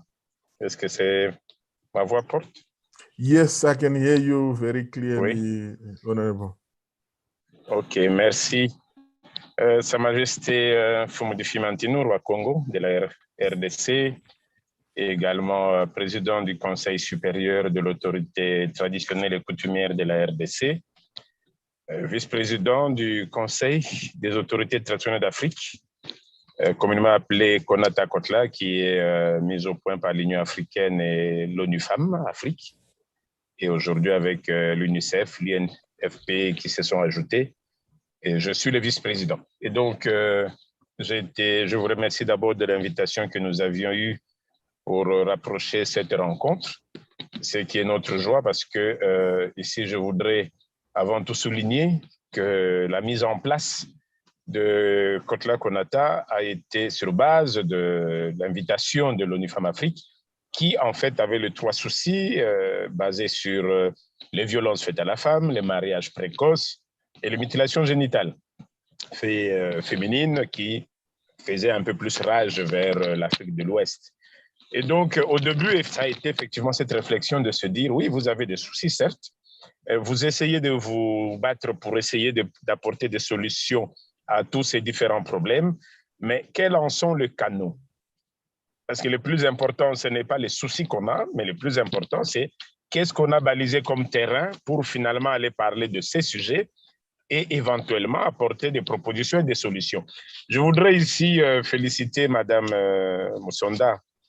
J'ai suivi du début à la fin son exposé. Je lui ai fait un message privé pour que je puisse bénéficier par mail de son exposé, parce que je voudrais approfondir. Il a ramassé beaucoup d'éléments en même temps. Il a presque fait l'autopsie de différents problèmes liés à l'émergence de la femme, si pas de la jeune fille. Et pour ça, je pense que c'est un livre qu'elle peut bien écrire et mettre à la disposition que nous pouvons commenter.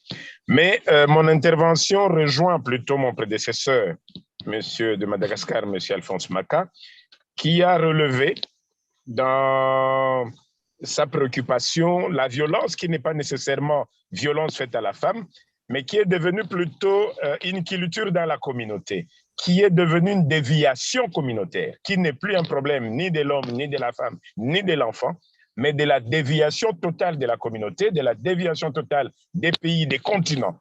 Et que malheureusement, il fait encore référence en disant, mais si on doit parler à l'Afrique, on doit revenir dans nos périodes de royaumes existantes. Il vante même encore l'existence des reines symboliques, des reines constitutionnelles.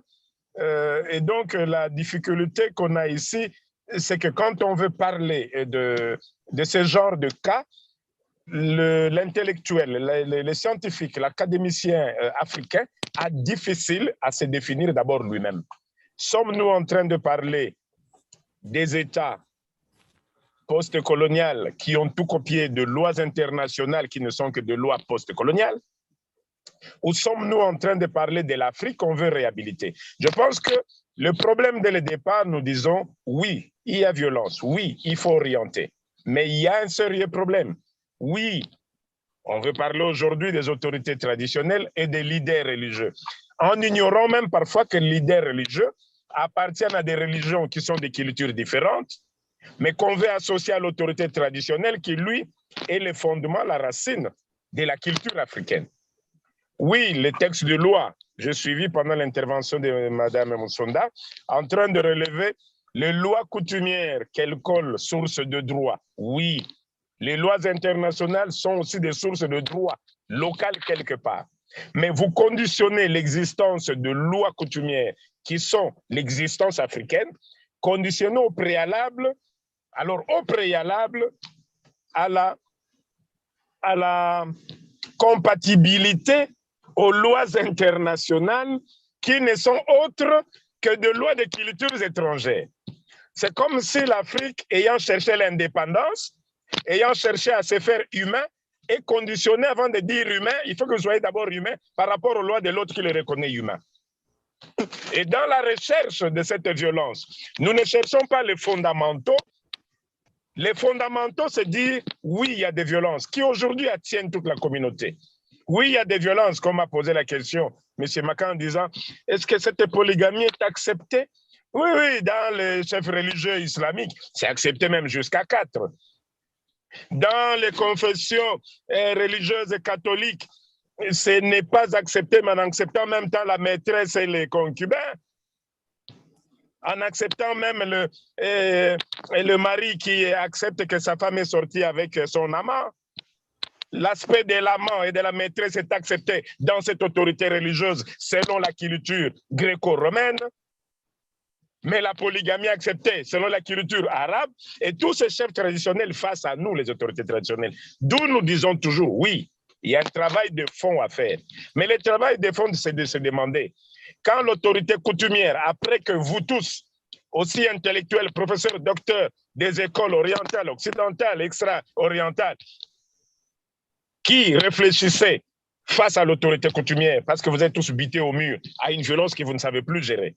Et vous êtes conscients et revenez à la conscience qu'effectivement quelque chose nous échappe. Ce qui nous échappe, c'est que nous avions cherché l'indépendance, mais nous avons peur de revenir à la racine qui devient la force de l'arbre. Et donc, à ces moments-là, quelles que soient les solutions que nous apporterons à autant de conférences, à autant de conciliabules, la solution n'y viendra pas. Aujourd'hui, je prendrai un exemple pour élucider, pour aider Mme Sonda. Prenez une campagne de moustiquaires. Moustiquaires, c'est tout ce qu'on a fabriqué pour aller contre la malaria, parce qu'il y a explosion des moustiques. OK, c'est bon. Mais est-ce que les poubelles ont été vidées?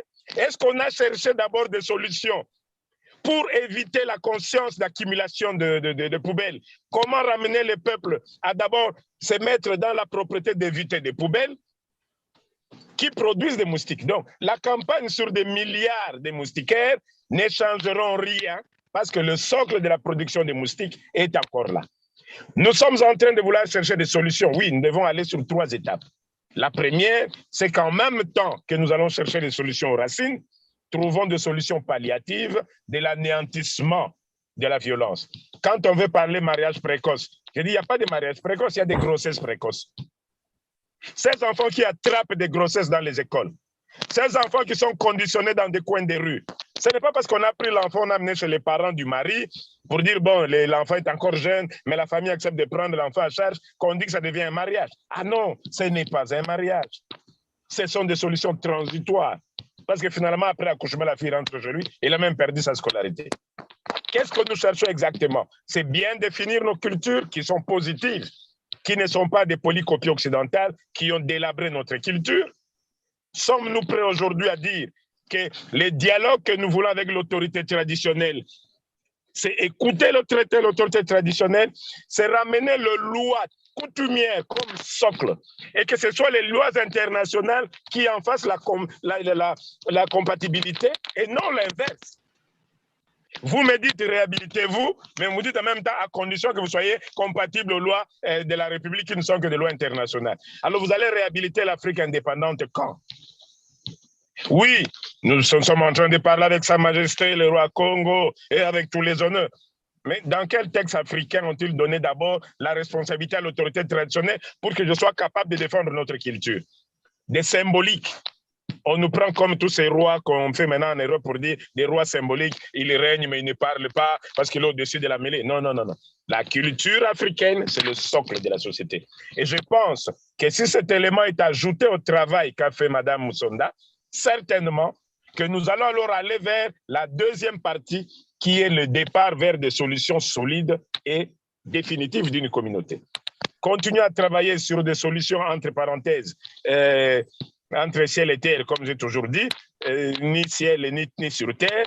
Mais finalement, nous ne saurons pas si un jour on va descendre sur terre où nous allons continuer à monter au ciel, où on ne sait pas par où on va finalement atterrir. Non. Et donc, l'autorité traditionnelle qui est prête à accompagner toutes les solutions telles que nous sommes en train de faire dans tous les continents du monde, nous voudrions que chaque pays, que chaque État, la Sadc est assise sur la culture africaine, la Sadc s'efforce de ramener sa culture en place, mais n'est pas accompagnée par ses propres États, parce qu'il y a la conditionnalité, que la coutume soit d'abord conforme aux lois post-coloniales, qui n'ont été que les mêmes qui ont détruit la coutume. Alors, vous voulez qu'on aille où? À gauche, à droite?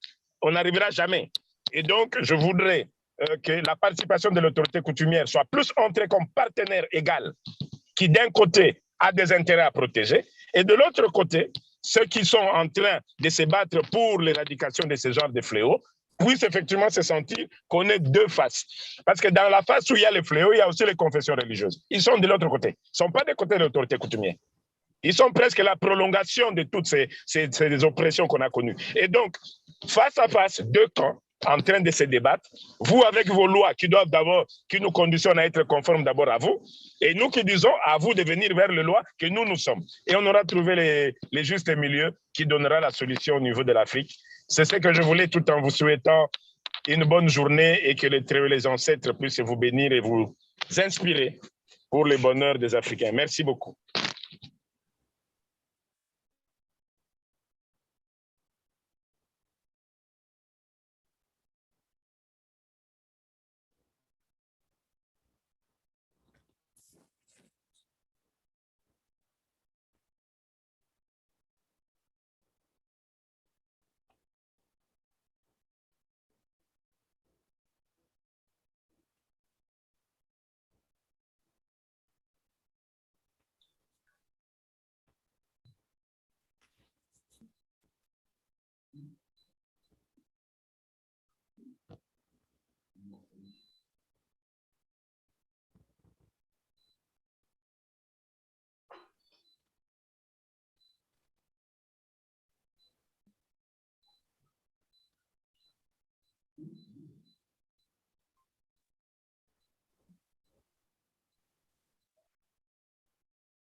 In the Portuguese interpreter, you're struggling with something?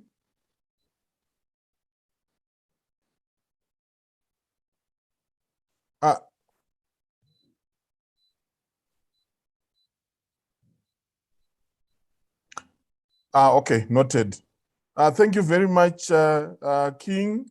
We now give the floor to Honorable Jean-Marcel Meandrisoa from Madagascar. You have the floor. Merci beaucoup et bonjour.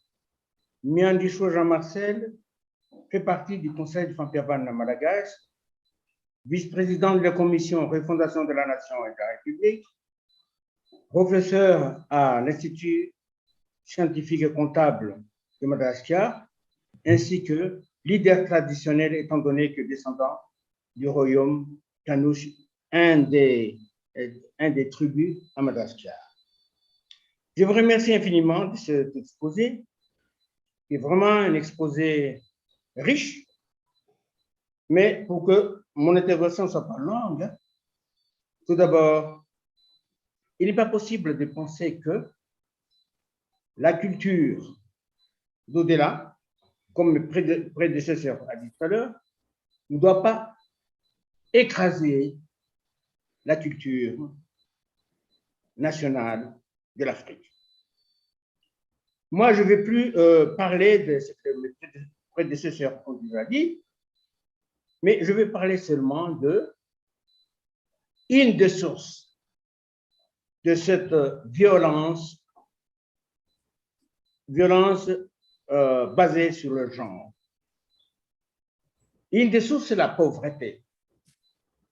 Pourquoi il y a une pauvreté? Je vais parler de ça. La pauvreté, les pays développés, aujourd'hui, sont en excédent, c'est-à-dire en surproduction, surconsommation. Alors que les pays comme les nôtres, c'est à la recherche de nourriture. Et qu'est-ce qu'elles vont faire, les femmes, pour nourrir ces progénitures, et même son homme? Donc, je disais que cherchons les moyens d'éradiquer cette pauvreté pour que tout le monde, femmes et hommes, s'épanouissent. Si on parle des femmes, je dis, je fais appel à tout pays membre de réfléchir, de mettre en place un ministère qui ne s'occupe que des femmes, c'est-à-dire booster le rôle de la femme dans le développement local en utilisant surtout les capitaux existants tels que les terres, c'est-à-dire l'agriculture et l'élevage. Cela va pousser encore les gens d'éviter cette, disons, cette violence, parce que c'est la pauvreté surtout qui entraîne la violence. C'est la pauvreté qui entraîne les migrations, soit migration interne que migration externe, parce qu'ils cherchent ailleurs, disons, un environnement favorable. À part la bonne gouvernance que Madame Moussonda a parlé tout à l'heure, l'état des droits ou les droits humains, l'environnement des affaires, tout ça, il faut ça concorde avec, disons, avec la réalité du pays pour qu'on puisse donner l'émancipation de chacun, soit femme ou homme. Donc c'est ça l'équilibre national ou l'équilibre international qu'il faut chercher comment le faire. Faciliter l'accès au financement. Aujourd'hui, il y a des institutions telles que la Banque mondiale, la BAD, ainsi de suite. Mais ce n'est pas facile pour les secteurs primaires pour qu'on entre facilement dans les financements des projets. Alors que, si on parle de Madagascar ou de l'Afrique, leurs capitaux ne sont que leurs terres et leurs bêtes. Mais ce n'est pas facile d'avoir des financements. Alors, j'oriente, je dis, si nous voulons vraiment aider ou éradiquer cette façon de violence genre, violence basée sur le genre, il faut booster aussi cette façon d'éradiquer la pauvreté pour éliminer soit les immigrations internes ou internationales et la concordance entre les peuples dans un pays et en respectant scrupuleusement leur culture qui s'adapte facilement et qui s'adapte normalement à leur vie quotidienne. Voilà, mes chers amis, une petite remarque, parce que le sujet aujourd'hui, c'est un sujet très important pour la nation, très important pour l'Afrique. J'invite surtout les pays membres du Sadc de réfléchir vraiment comment mettre en place un ministère pour que la mère, c'est-à-dire les femmes qui véhiculent, disons, la culture de ses enfants, la culture de tout le monde, avec l'aide de l'éducation et la coordination des moyens pour pouvoir s'émanciper. Je vous remercie, mesdames et messieurs.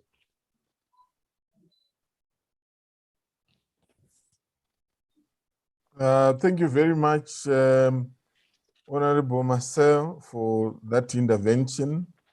The issue of equality of laws, the issue of access to means of production, and eradication of poverty as a means to stemming out GBV. I now have the pleasure of inviting Nyasha Mandosi to make the intervention, and Nyasha, you'll be the last one in this round. Then we allow the presenter to respond before we open the floor again. Nyasha, over to you. And I also want to thank the Madam Presenter for a very comprehensive presentation. As a young woman, I just want to understand that, is there any provision put in place at national levels for traditional leaders as custodians of, is there any capacitation that has been put in place for traditional leaders as custodians of the culture on the Sadc model law, as some of the cases of gender-based violence are being reported directly to their traditional courts? So I really feel that we need to be speaking one language together with our traditional leaders regarding this model, Sadc model law, so that we can actually help our adolescent girls and young women at national level.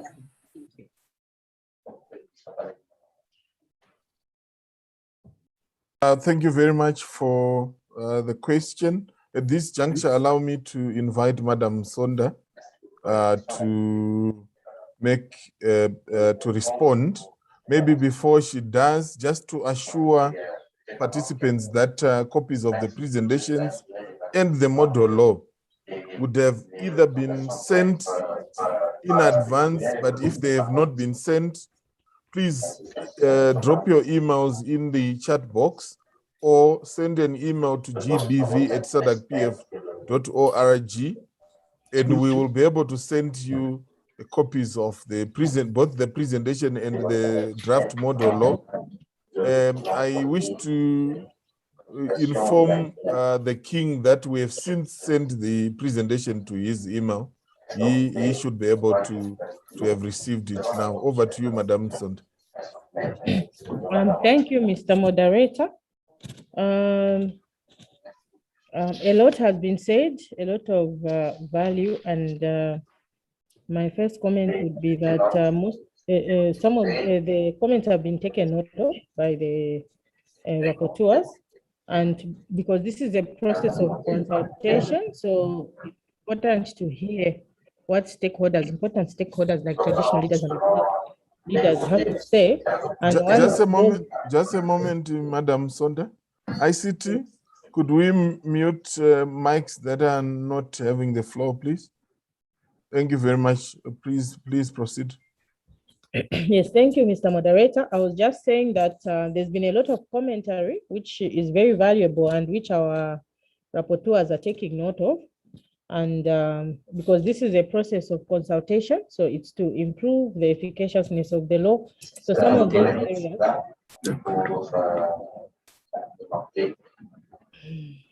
You can hear noise again. I hope we're okay. Yes, there is a mic that is on. Okay, I see it's off now. Please proceed. Okay, so the valuable contributions that have been made by the speakers generally will be taken into consideration, because this is not yet a finalized document. This is part of the consultative process. But to comment perhaps specifically on some of what I got to be questions, there was a clear question on whether polygamy is considered to be GBV. In my opinion, GBV it's also contextual. So you need to look at the custom, and is there something happening beyond just the marriage? Is there something that is related to that is causing hardship or a violation of someone's rights? That's what would constitute the violence. I do not see marriage itself, the marriage itself, polygamous marriage, as gender-based violence. Madam Sonda? Yes, please. Just a moment. There's a request for you to stop sharing your presentation so that we can have the pleasure of seeing your face as you present. That's much better. Please proceed. Okay. So, yes, I was talking about the question on whether polygamy is considered to be gender-based violence, and I will request Secretary General probably to comment on this. But my view on this is that it depends on the context in which it's happening. Is this a polygamous marriage to a very young child? Probably. Is there some physical violence involved, some emotional violence, economic violence? All those things can arise in those settings, and that's what needs to be considered. The fact of the marriage itself may not necessarily be, like I think it was indicated in the Islamic culture. it is seen as it's normal. It's part of the culture that is in those societies. So I think other factors have to be taken into account in order to determine whether a violation has actually happened of someone's rights on account of their gender or their sex. Similarly, refusal of sexual intercourse, I think it's contextual, because if you look at a situation where, even the same example I gave of a child being married, or I think the king even put it better, that there's no marriage there, it's just a child being pregnant, made pregnant. There, you would say there's a violation, even if this person who is with a child or who is purporting to be married to a child may say we are married. There's a violation of someone's rights because he's a child. So in those circumstances, if the child does refuse to have sexual intercourse in those circumstances, you would not say they are violating someone's rights. So it's always contextual. I think it's important to look at the context in which these, the settings in which these occurrences take place, and that's what would inform the decision as to whether this is a violation or not. There's I think there was a comment on the need to be careful and avoid a culture shock as we proceed in terms of coming up with such legislation or even implementing, domesticating and implementing it. I think that's a very valid concern. It's always important to be contextual, take account of the context in which this law is going to be placed, and make sure that you carry everyone along. And I think part of the process is exactly what we are doing today. The idea is to make sure that everybody, the custodians of culture, also are involved in this process. So that to avoid that culture shock, the custodians of our culture should have a say on what goes into the model law, and also to have ownership of it, to say, okay, yes, this law has, but we took part and we agreed to or acquiesced to some of the contents therein. So I find this process today quite important in terms of ensuring that we attempt to deal with, it's an attempt to deal with this culture shock, because it would be more shocking if the traditional leadership or the religious leadership had completely no idea and the model law just comes out there without necessary consultation. So I think that today's meeting actually goes a long way, or at least goes some way in trying to avoid or address the issue of culture shocks. I think the issue of the copy of the presentation has been addressed by the moderator. And also there was a comment on the fact that there appears to be a bias towards women in terms of but I did indicate that the model law actually takes a gender-based approach. So it does cover everyone. Of course, there are many provisions which deal with women and children, because we recognize that they are disproportionately affected by the challenge of gender-based violence. And it's true that there have been women rulers in the Sadc region, and this also will be taken into account. So yeah, I think that the model law does take a gender-neutral, gender-based approach, which is recognizing the challenges where they lie and dealing with them in that manner. And then there was a concern on finding solutions to eradicate child marriage. This is another concern which also contributes to actually gender-based violence. And at the Sadc level, at regional level, there has been an attempt. A model law was actually promulgated a few years ago on child marriage. And again, there was leadership from among traditional leaders. For example, as far as I can remember, there was quite good leadership on that particular model law. It assisted quite a lot. The acceptance levels and participation was very, very high from the traditional leadership. So the Sadc Parliamentary Forum continues to make model laws which should assist to entrench the principles that we would want to see, the ideals that the region would like to have and live by. So that's something that the forum is doing. Then there was some concern regarding the fact that international law appears to be taking over from cultural values. I think there were two speakers who talked about this. I think the statement, is it not possible to think that our culture should be overpowered? It's not possible to think that our culture should be overpowered by the international agenda. Yes, I think that all nations have their own, domestic context, and even societies have domestic context, which includes the custom, a very big part of it, the custom of the community, and also the religious, if we look at today's meeting in particular. Those are very, very important, and they are taken into consideration.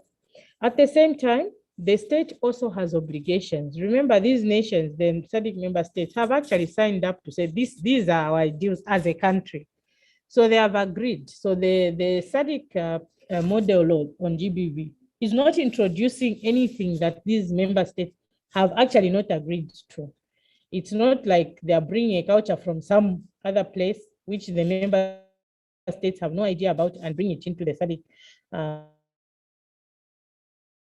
Sadc model law on GBV. They are actually drawing. I think I read out a list actually of international conventions which Sadc member states have already agreed to. So these are already ideals which are agreed to, so the assumption is that these are accepted, and some of these are quite old. They're not new convention treaties.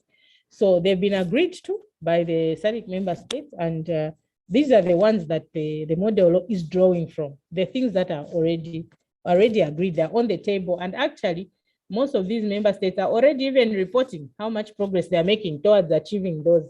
So this is just like a push towards achieving some of those goals, particularly those relating or having an impact on the issue of gender-based violence. Then there was a concern with regard to the levels of poverty. And I think that it was a very valid concern, that violence has a lot to do with poverty. And we would do well to make efforts to eliminate poverty, and that would help us to eliminate or at least reduce the levels of gender-based violence. That is very true, and it's one of the things that are contained in the model is to try and assist. I think we talked about protection and support to victims and survivors of gender-based violence, but perhaps that another area that needs to be is prevention. I think there's also issues of prevention, and in that area, perhaps that's an area where there could be some expansion relating to assisting with economic activities prior to someone becoming a victim or a survivor of gender-based violence. But indeed, it is a very, very valid concern, and perhaps it's a matter that can be taken note of for further consideration to be taken forward as the consultative process comes to a close and the consolidation of the model law is being done. And then there was a question, I think the last one was on, is there any capacitation for traditional leaders on GBV at national level to help them handle such cases because they come before them? And one of the provisions, actually, I think in part 8 of the model law actually talks about capacity building and awareness, and it talks about relevant public officials. It does not necessarily talk about traditional leaders, but it talks about judges, police officers, social workers, immigration officers, and encourages member states to ensure that there is capacity building and awareness among these officials, because these people handle the issues of GBV.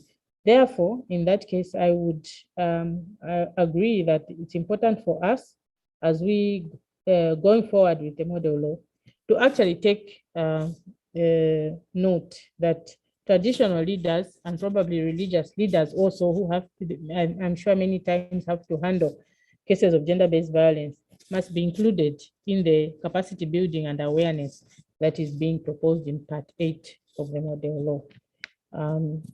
I think I'll end there. Maybe SG has some additional comments to make or responses.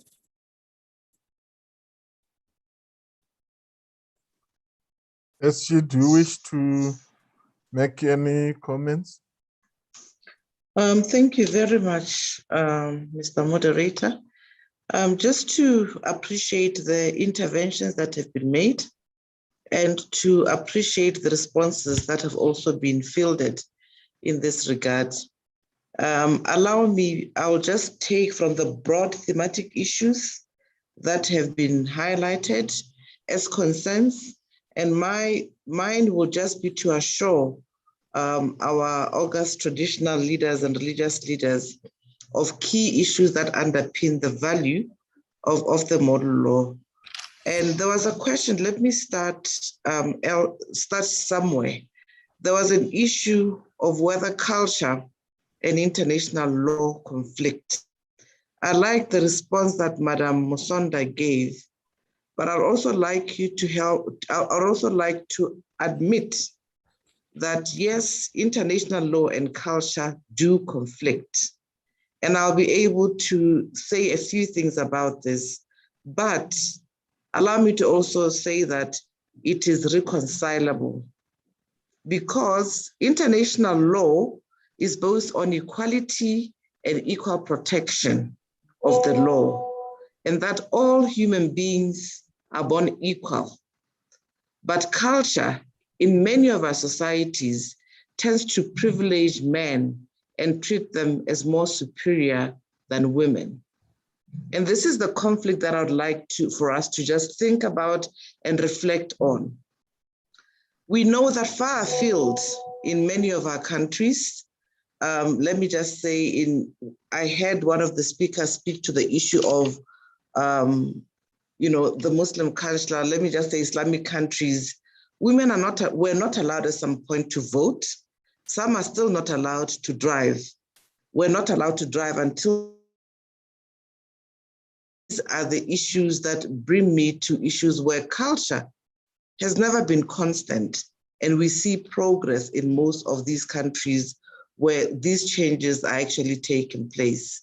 So let us find comfort in the fact that the link to culture and the threat of international law to our sovereign nations is a characteristic that is actually something that we can reconcile.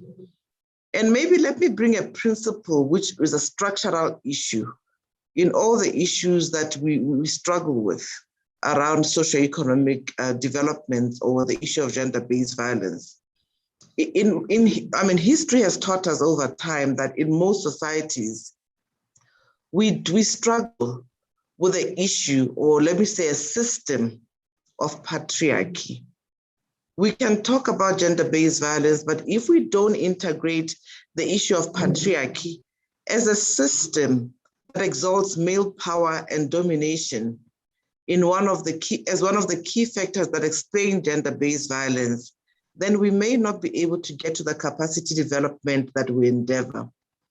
We are aware that in most cases, when cases get attended to on GBV, you find that at the bottom of everything else, the sad history of humanity is based on power relations. And I believe that this is something that we should look at as we deal with issues of gender-based violence. History also teaches us that there was a time where children were to be seen and not heard, when women were rarely remembered as individuals, even when they did great things. But this has since changed because of the underlying factors where all of us are looking at issues of equality as what binds us as nations, that binds us as human beings. And therefore, let me just maybe end by drawing a relationship or a nexus between the relationship between law and culture. If we can look at law within the cultural realm as something that binds us together, that assists us in terms of how we can relate to each other, then I believe that we'll have as many champions in the society, including yourselves as leaders of culture and religion. And allow me to also indicate that this model law, in our view, is not meant to undermine culture in any way. We understand that culture is not simply a set of customs that we can choose to put on today, take off tomorrow, throw, discard, shred, and do like we do with clothing and paper. We appreciate that culture is woven into the fabric of our being. And therefore, any law, any intervention, we have been taught that cannot disregard the power of culture, religion, among others. So we cannot disentangle the implementation of the model law from culture. We cannot disregard this because it is deeply embedded in how we're going to carve our laws, in how these laws are going to be received, and ultimately how we're going to have you be responsive or help us move on in mitigating issues around GBV.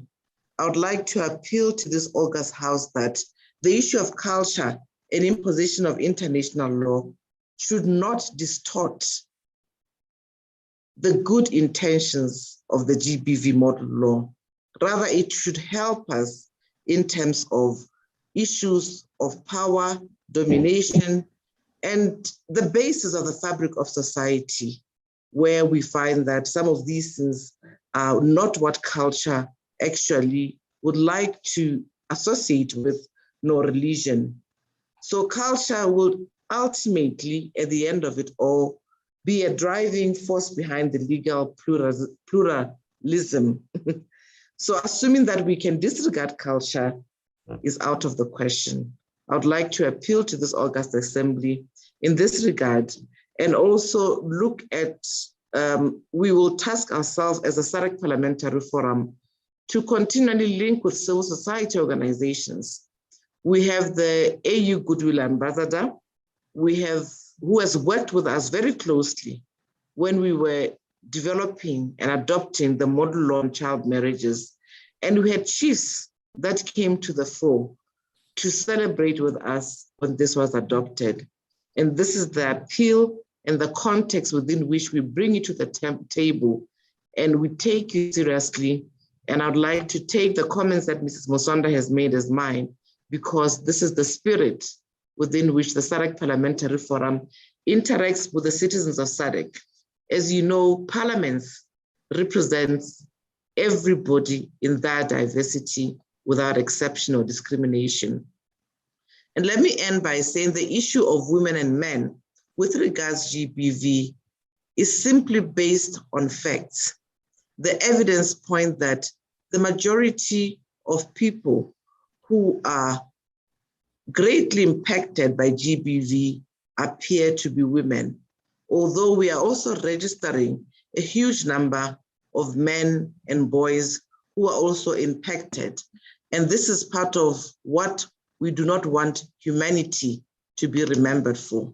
I thank you, Chairperson, and I believe that with just those few global comments on the subject matter, this will bind us. The ideology of patriarchy, like I said, lies at the heart of unequal relationships that we find our societies in today. And this is not what we would like to continue in our discourse. This is not what culture teaches us. And therefore, no vulnerable person in the community should be left powerless to a point where they cannot hang their hopes on the protection of our gatekeepers such as yourself, or even hang their hopes on the law for protection. I thank you, Director of Ceremonies.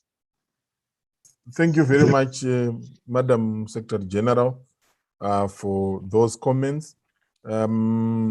Our distinguished participants, I want to open for another round of comments and questions. I see Honorable Theogene. Please, you feel free to take the floor.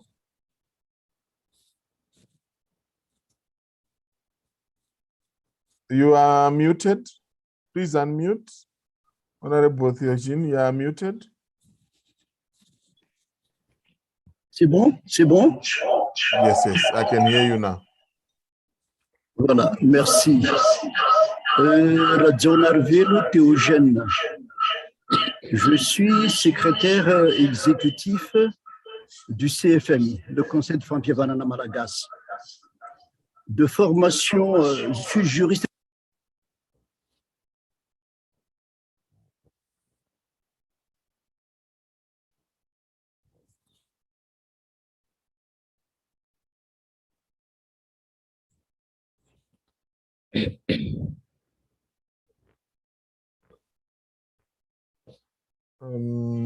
Probably it's you. I see that it is on, but can you hear him now?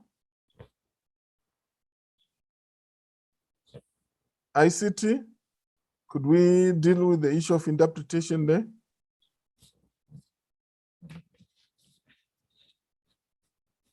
The interpreter can't hear the honorable member. The interpreter is has them with him. Is it resolved?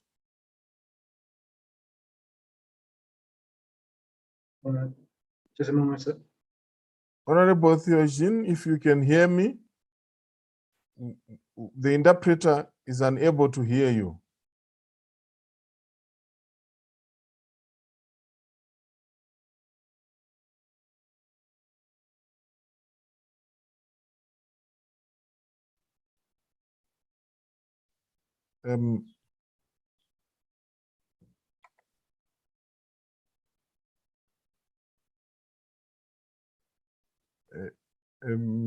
Can you hear him now?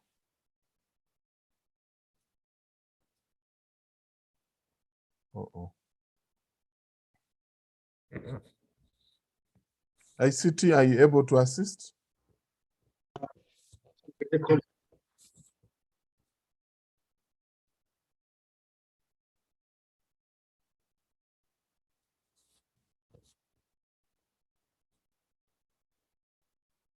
We're struggling to hear you, sir.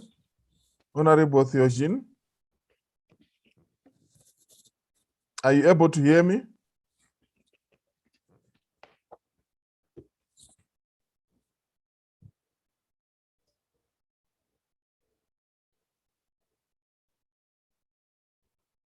Not audible. You still can't hear.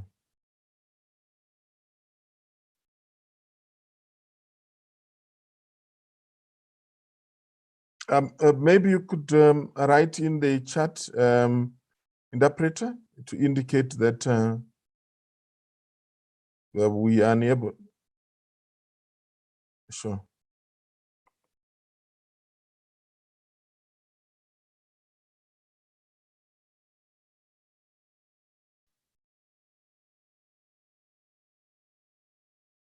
It's possibly to do with the gadget, because at the beginning there was feedback which showed that there were two gadgets in the room. Yes, it's on his. Because earlier we were able to hear him, but now it's we cannot hear anything.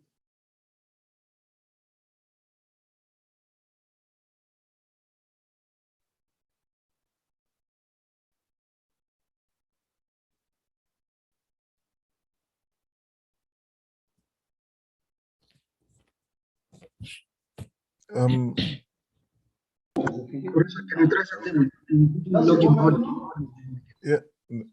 Hello. Yes, Honorable Theogene. Yes. Can you hear him now, interpreter? Yes, you can proceed. We were not able to hear you, so please indulge us and put your question and comments from the beginning again.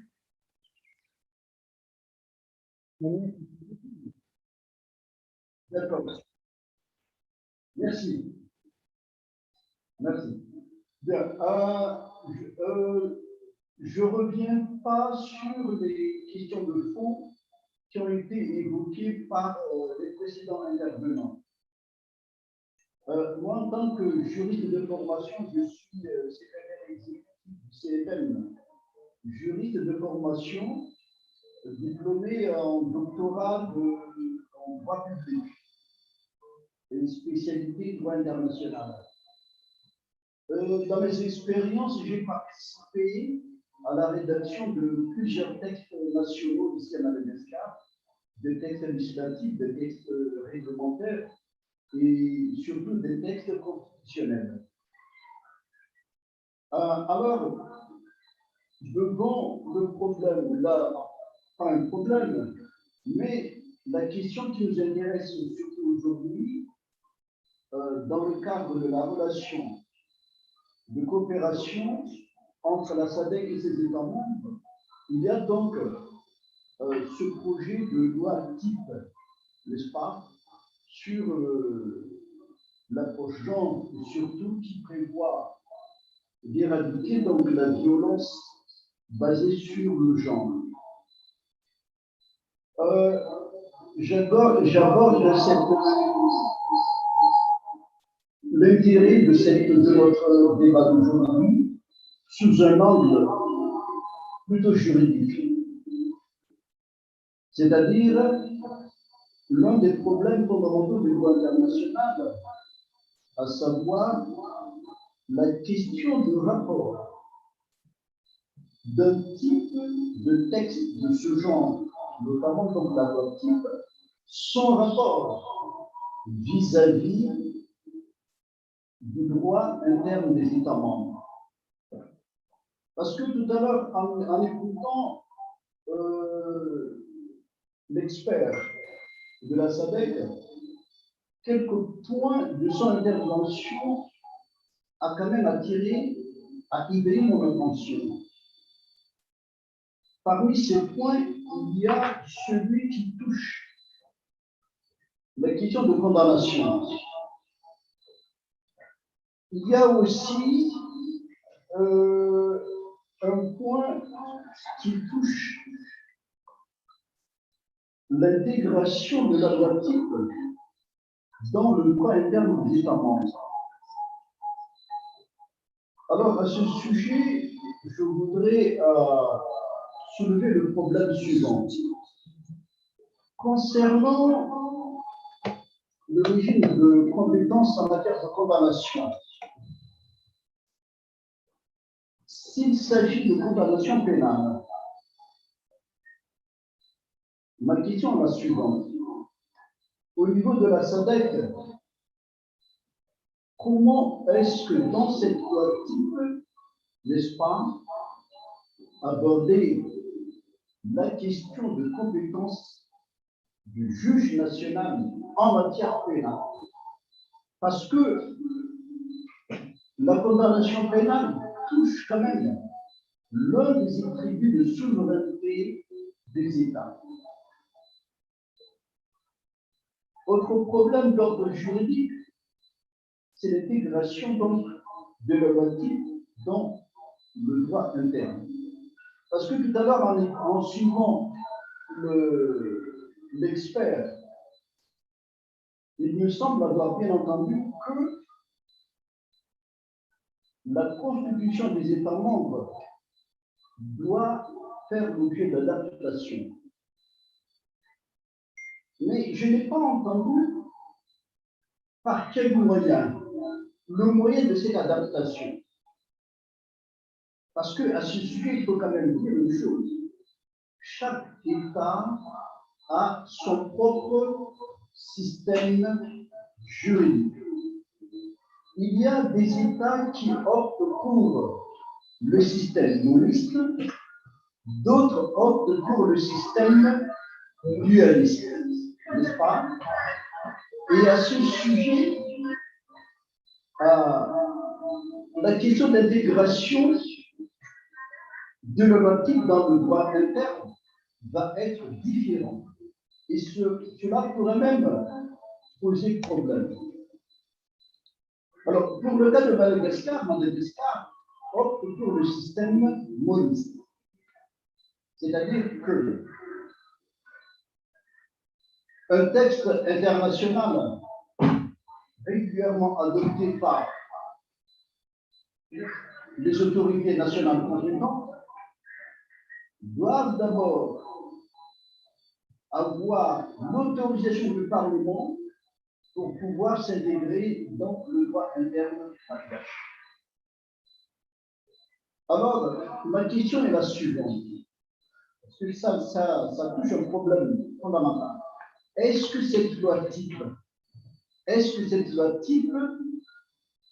aura un caractère ou une nature d'accord international? Si, par rapport aux lois internes de Madagascar, notamment sa constitution, si cette loi type n'a pas le rang d'un accord international, je vois mal comment est-ce que cette loi type peut s'intégrer dans le droit interne malgache. Alors, ma suggestion est la suivante. Je parle toujours du cas malgache.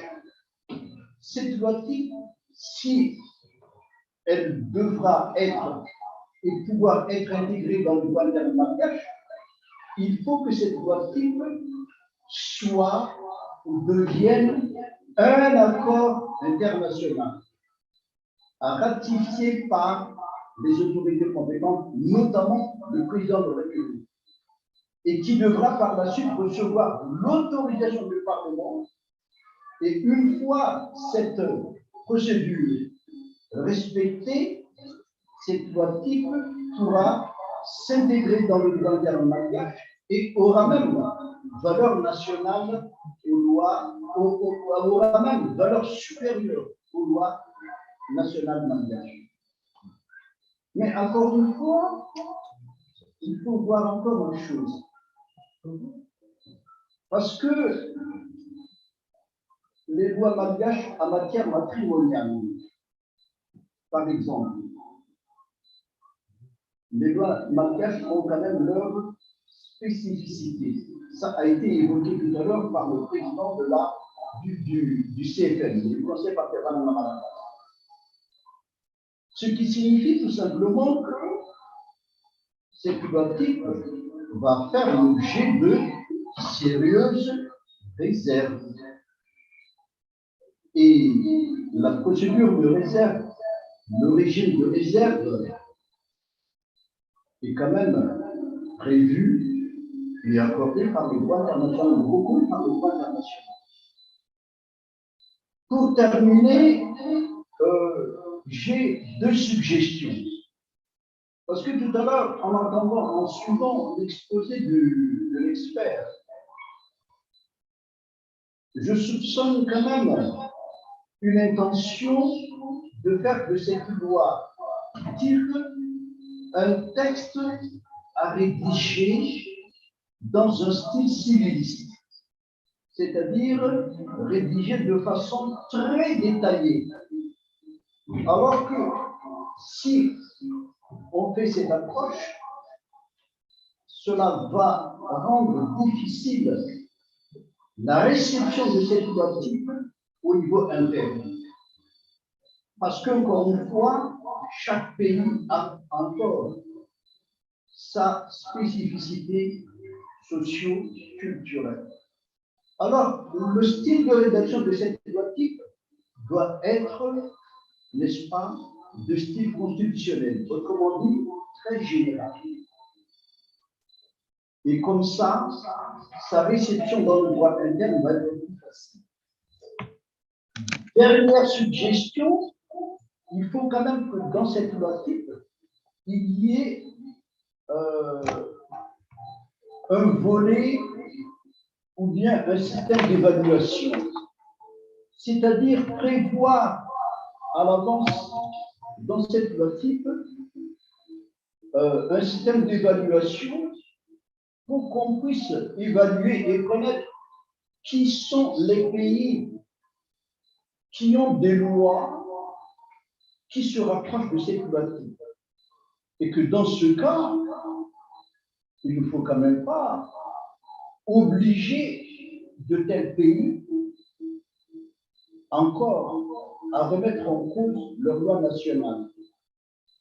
En revanche, avec ce système d'évaluation, on peut relever et pointer du doigt qui sont les pays dont les lois sont totalement à l'encontre de cette loi. Donc, voilà l'objet de mon intervention. Excusez-moi pour le style très technique de mon intervention, mais c'est avec humilité que je l'ai dit. Merci.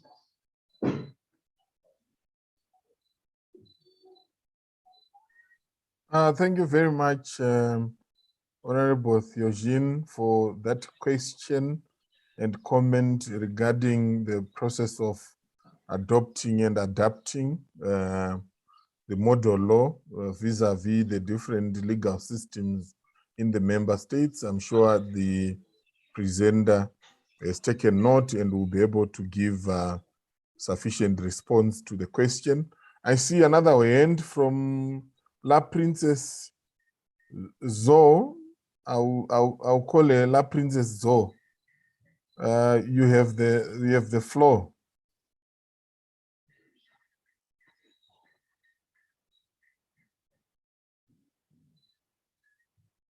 I need to recommend it.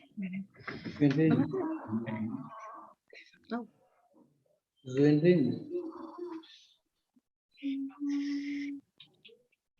Oh. Oh. Honorable membre du Forum des parlementaires du Sadc, honorable leader traditionnel et chef religieux et des parlementaires du membre du Forum parlementaire, Madame la secrétaire générale du Forum des parlementaires du Sadc, Madame et Messieurs l'expert, chers collègues, bonjour. Je suis Son Altesse Royale Mahafal de Madagascar, la princesse Jouendene la Kovelutiusa Tibazahan, présidente fondatrice nationale de la Fédération des communautés royales traditionnelles de Madagascar, présidente fondatrice nationale de l'association de la grande famille royale du Maroucherang Mahafal du Grand Cid. J'ai l'honneur et pour moi vous participer de cette visioconférence sur la consultation des avis des chefs religieux et traditionnels sur la loi type de la Sadc, sur la violence de base, sur la genre VBS.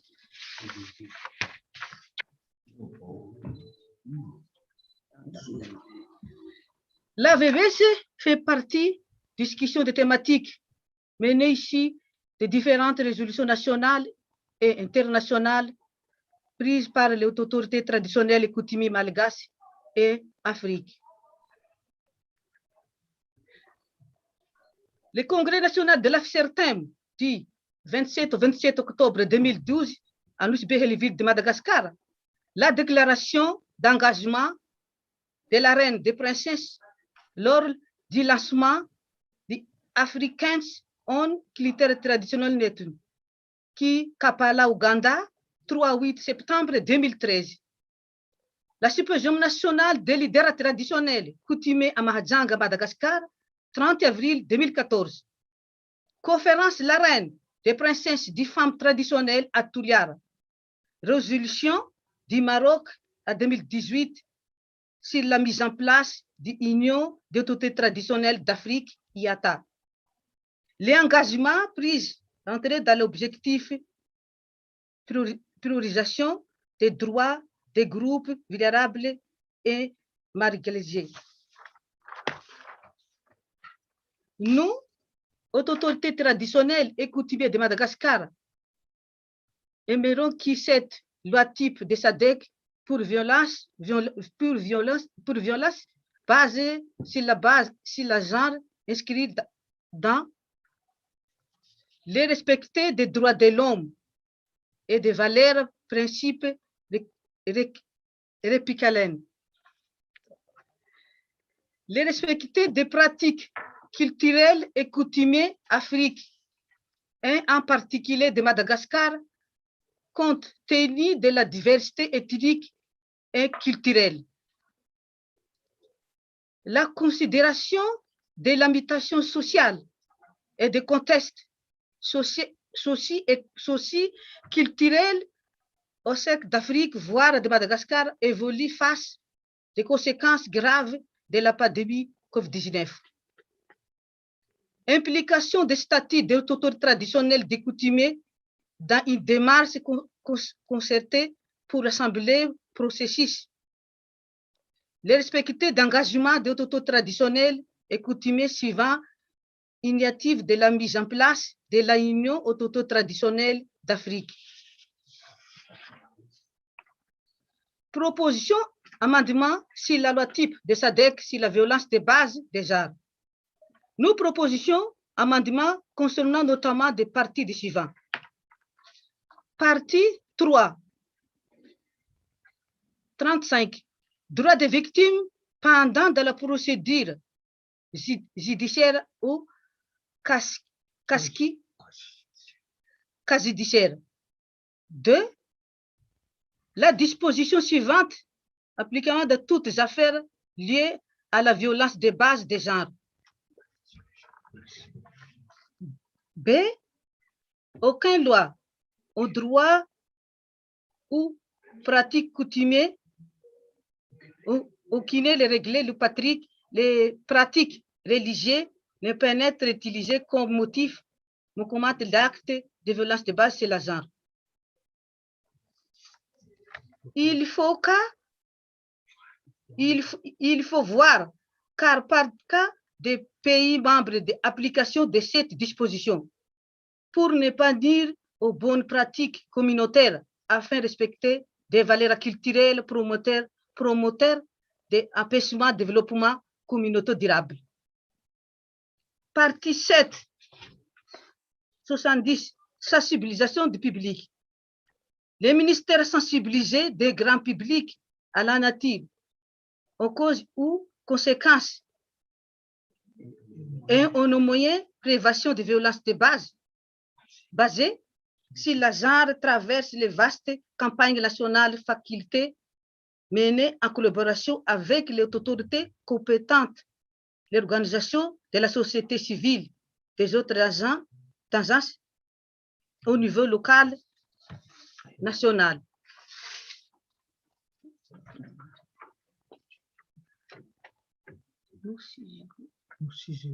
Nous suggérons l'implication d'autorités morales, traditionnelles et coutumières dans le processus de la sensibilisation du public, car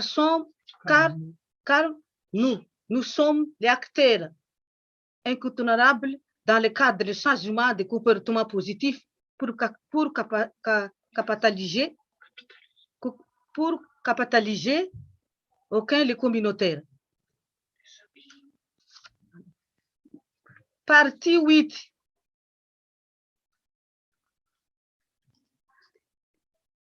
Fonction de devoir le fonctionnaire, changement le survient dans le cadre de lutte contre les violences de base sur le genre. 3. Nous suivons l'implication d'autorités morales, traditionnelles, coutumières.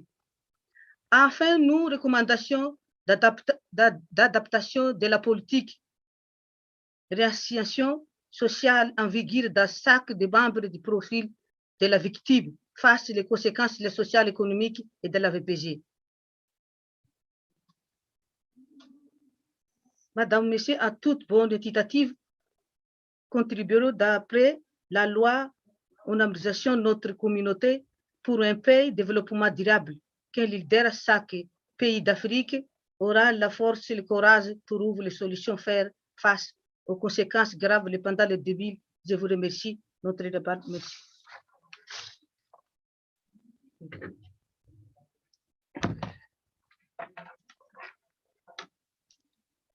Thank you very much, Princess, for the comprehensive submission.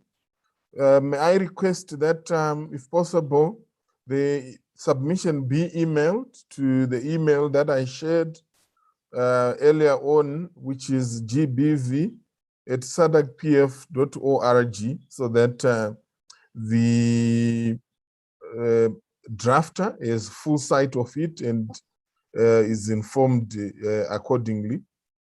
At this juncture, I recognize the presence of Senator Chief Fortune Charumpira, the President of the Chiefs Council in Zimbabwe and the Vice President of the Pan-African Parliament, the last I knew. Over to you, Chief Fortune Charumpira. You are muted, Vacharumbira.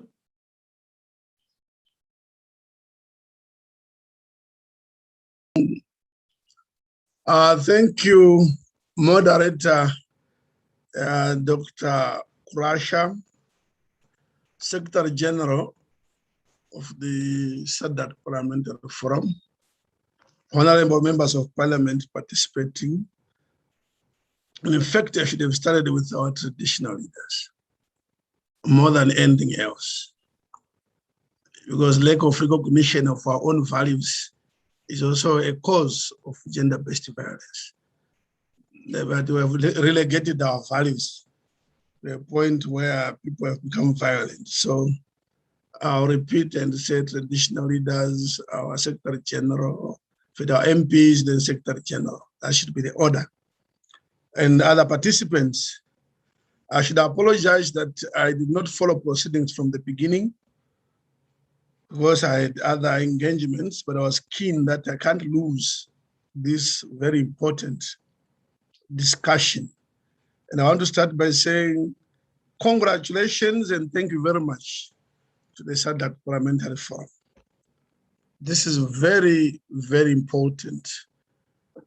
I'm not aware of such engagements by other institutions that are so wide and so inclusive, so participatory, in discussing such important issues, not only within our own national environments, but also the region and the continent of Africa and outside the continent.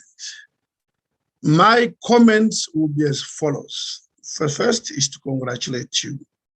The first is, see, gender-based violence has been very topical, especially in the last 15, 20 years, at least for my own understanding. And a lot of initiatives have been undertaken. I don't think there is a country today that has not passed a law on gender-based violence. A lot of instruments international, I remember in our own parliament, we've even ratified some instruments. So, Mr. Moderator, I think the first issue which I want to interrogate is, what is the real problem? Is it about law, religion, or culture, for example? As we draft the model law, we should continue interrogating these issues. Is it the law? Maybe, yes, as the presenters have said, there are a lot of gaps in the law, and they are right. But if we close those gaps, assuming we do, are we sure that the incidences of domestic gender-based violence will simultaneously go down or decline, or some of the vestiges and the sediments may still remain?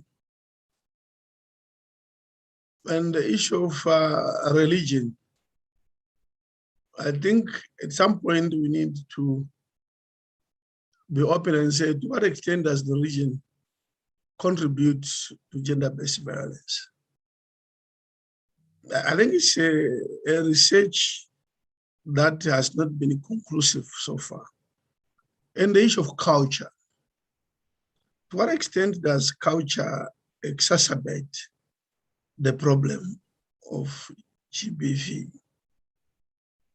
I am coming in as a parliamentarian. I'm not actually a vice president, I'm acting president of PAP, and also a parliamentarian in Zimbabwe, a leader of the whole chiefs in our country, Zimbabwe. So I've been very much ingratiated in these issues, both at national, regional, international levels, very much ingratiated in these issues. And when I say culture, for example, you then wonder, what about culture? And who is this person? Who are these people? Where are they? I think let's do research which is more directed and specific and say the people in the one part of this country are doing this. And we all work together with our parliamentarians, government, and say, can we descend on those communities whose cultures are promoting or exacerbating gender-based violence?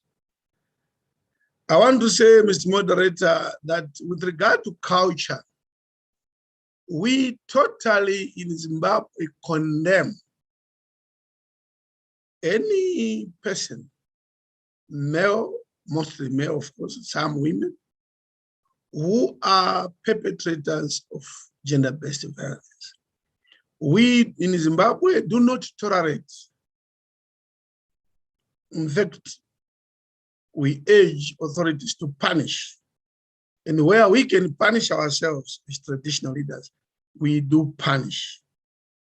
Because physical violence or violence, be psychological, other forms of violence, in a typical culture that is functioning properly, in effect, domestic gender-based violence is an antithesis to the values of our culture. In Shona, which is the language I speak in Zimbabwe, we say, Mukadzi harobwi, you do not beat your wife. There's a saying like that. And this is very true. Very true. Every culture, real culture, not bastardized cultures, do not promote, do not support GBV. And I'm prepared to appear at any forum across the continent and argue and demonstrate that that's not correct. But some people have pointed to certain cultural practices, and I cannot boast that all of them in Zimbabwe are practiced in Zimbabwe. So those are that I know. For example, some of it, there's a problem when you talk of culture and gender-based violence. Some people are factual, and we accept that. Some people, it's more of a perception. Perception, for example, dowry or lobola, we call it. You are aware that across Africa, there have been movements who say, because you pay, when you marry, you pay something.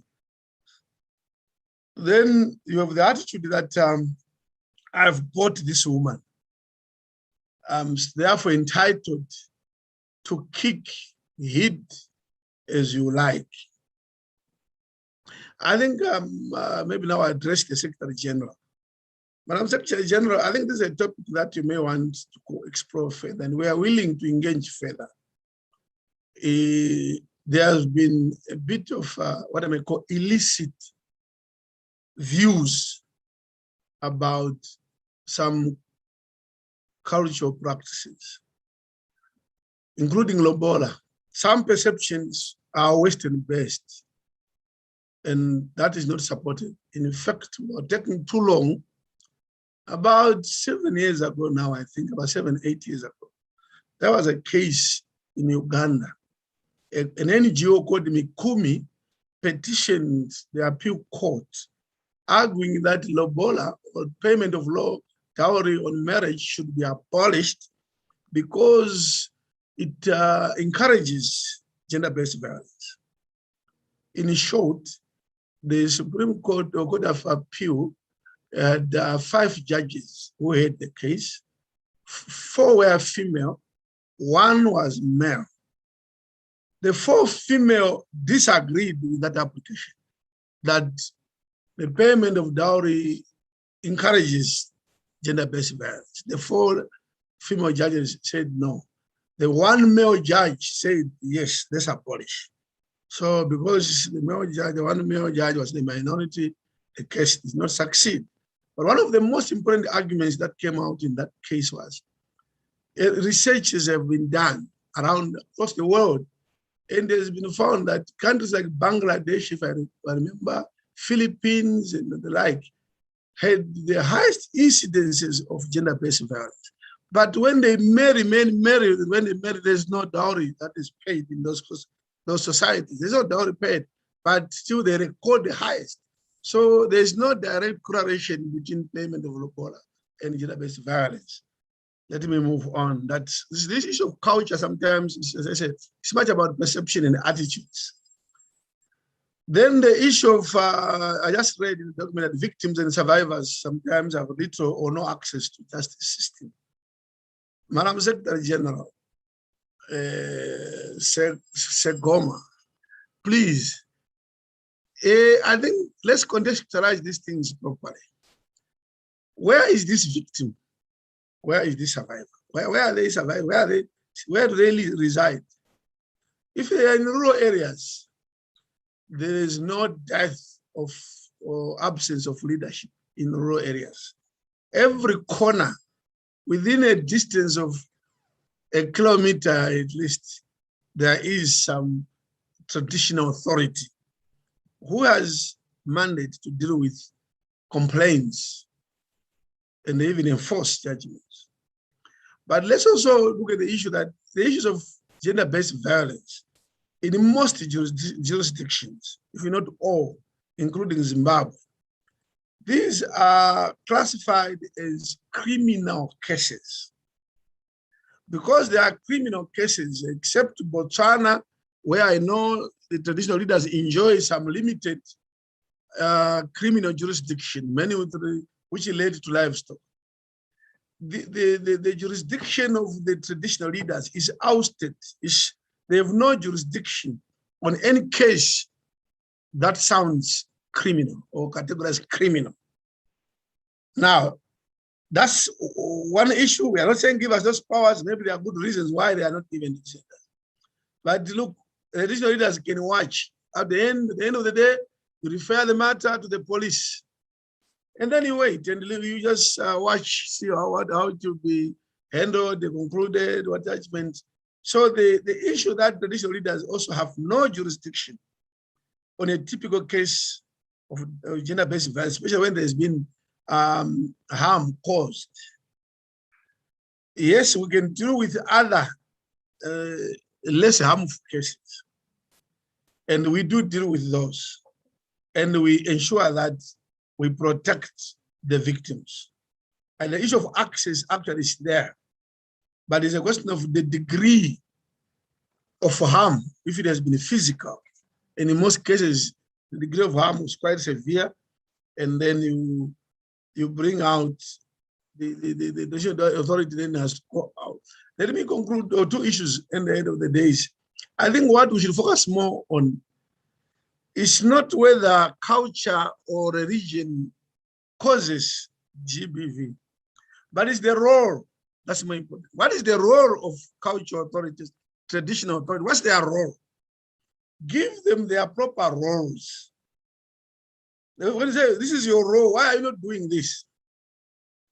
The issue of fighting and accusations about you are causing this, you are causing this, I think it has not yielded good results.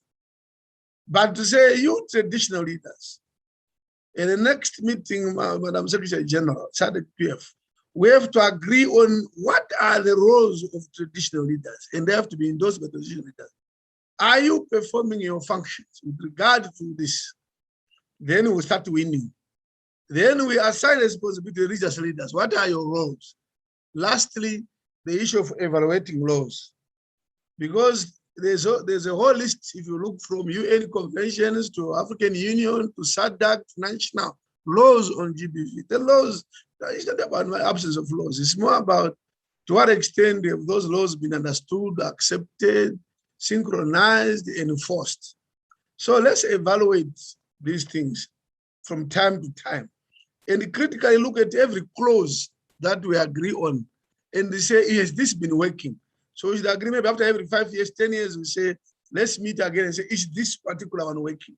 Why is this one not working? Thank you very much, Mr. Moderator. I rest my case here. Thank you very much, Senator Chief Charumbira, for those observations. Quite interesting. And what becomes apparent is the relevance of the model law. And for Sadc PF, this is very important, and it sets the stage for further engagement as we seek to domesticate.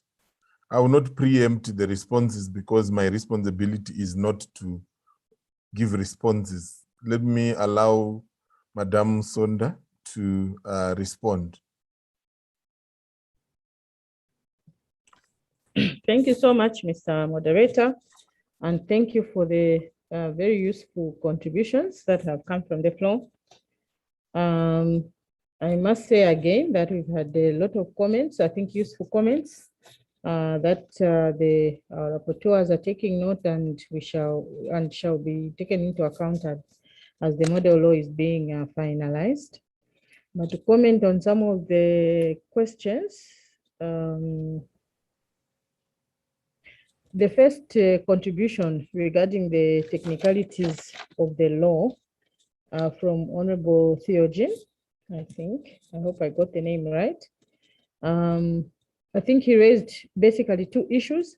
The one on sentencing policy, and he had a question that how does the model law treat the competence of the judges of the Sadc member states in terms of sentencing.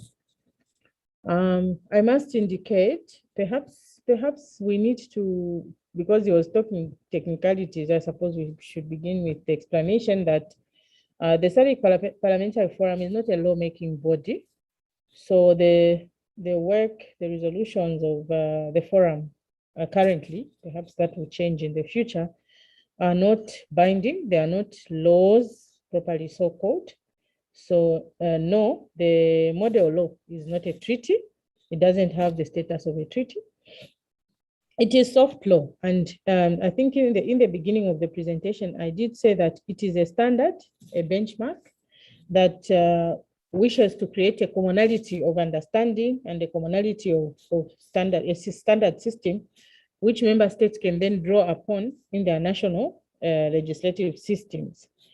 So because of that, the model law, once it's adopted, it's not a treaty. So there will be no signature to say that the member states have signed up to the model law, but it will then be disseminated as a standard, which the member states in their domestic environments can then draw upon, and to help them to fill the gaps in their own legislation, in the domestic legislation.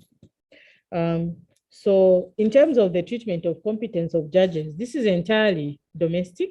This is based on the domestic legislation, and I suppose competence goes to how judges are appointed or selected. So all that is done at the domestic level.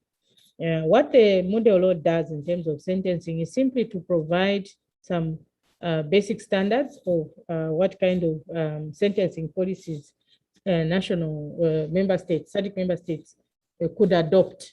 And it's entirely up to the member states through their, and I think he did explain, and I had explained in the presentation also regarding the monist and dualist systems, and the Sadc member states are a diversity. So they have there are monist systems and there are also dualist systems. But it's entirely up to member states to actually pick up certain principles or standards that are set in the model law and then pass them into their domestic law through their national process, the domestic process. It's not that once it's adopted by the Sadc Parliamentary Forum, it immediately becomes binding or it becomes law in the member states. No, there will then be a process of dissemination.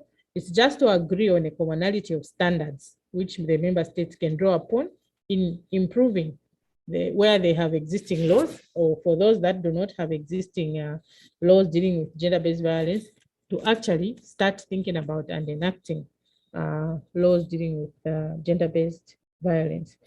So the judges and their competencies as regards sentencing are entirely a domestic matter that the national member states should deal with.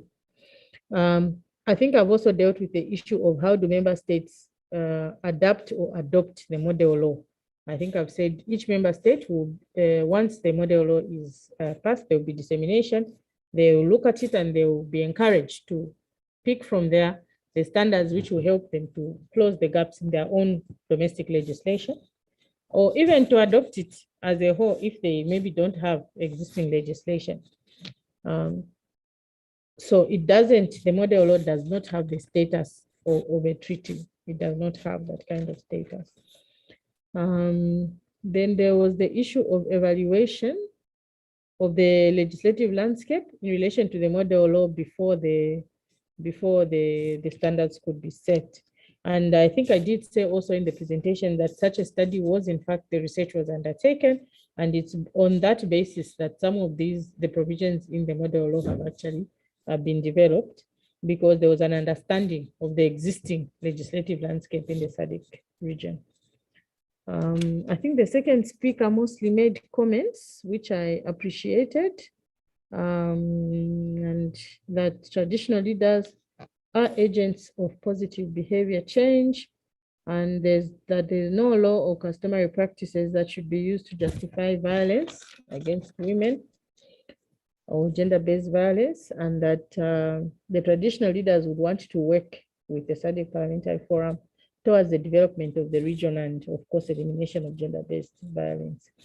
The last honorable speaker also made comments, which I found useful, but one question that I got clearly from him was that was as to whether we are sure that the passing of the model law will eliminate GBV, or that is the problem legislation. I think that gender-based violence is caused by a multiplicity of issues. It's underlain by a multiplicity of issues. But the Sadc Parliamentary Forum, of course, discusses gender-based violence generally, and what policies and measures, interventions can be undertaken to help prevent or eliminate gender-based violence. But this particular activity is, you know, the Sadc Parliamentary Forum is an association of legislators. So they're actually looking at one of the most important tools that the legislator has is the law. So in this case, the Sadc Parliamentary Forum decided that they could try and assist Sadc member states to strengthen their legislative instruments through the development of standards which are contained in this model law. So this could just be one. Obviously, it may not be the panacea to all the challenges relating to GBV, but it's an important, legislation is an important one, because it creates a framework within which all other activities and actors can meet and try to resolve the existing problem. So far be it from the forum to claim that this is the be or end all and this will be the solution to all the problems, but it is, the legislation is an important tool. It's a governance tool which can assist to ameliorate or even to create an environment in which other measures and other interventions can also be undertaken once there's that backing of the law. So further engagement on cultural practices which are perceived to be negative. Yes, I think those have been taken note of, that there should be further engagement with the traditional leaders, and especially to analyze certain traditional practices and the payment of dowry, I think was given as an example, and a case in Uganda. Yes, so I think the rest of there were comments, perhaps SG would like to comment. Mr. Moderator. For me, I think I will end there. Thank you. Thank you very much, Madam Sonda, for the responses. At this juncture, let me invite the Secretary General, in case she wishes to make some comments. There were a few remarks and observations that were directed to the Secretary General. Over to you, SG. Thank you, Director of Ceremonies. Thank you very much for all the interventions. Mine really is not to take away from what Ms. Musonda said. I don't think I have any comment at this point. Safe to say the issues that have been directed for consideration to the Sadc Parliamentary Forum have been noted. And at this point, just to emphasize that we are respectful of culture, we are products of culture, we are citizens of the region, children of the soil, daughters of the soil. We survive because of the protection that we've had growing up from our gatekeepers of culture. And therefore, if I may be quoted, I would like for the forum to be quoted as saying that all cultures are protected under the mainstay and development of the GBV Sadc model law. In this regard, I'd like to appreciate you all and put on record also the appreciation of the leadership of women parliamentarians who caucused and actually put forward a motion to develop the Sadc GBV model law. I thank you, Director of Ceremonies. Thank you. Thank you, SG. You forgot to wear your other hat as an enforcer of culture. SG is from royalty, and so she's not just a product, but she's an embodiment of culture. Also,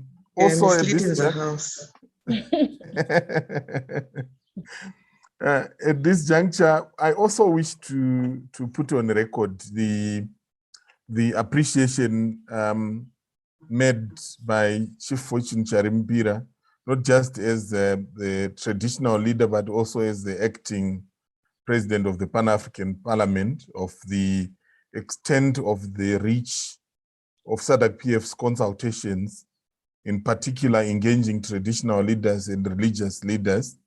It was quite an effort on our end. It is not every day that we approach our traditional leaders this way, where we invite them to come and join us. We usually prefer going to them. So we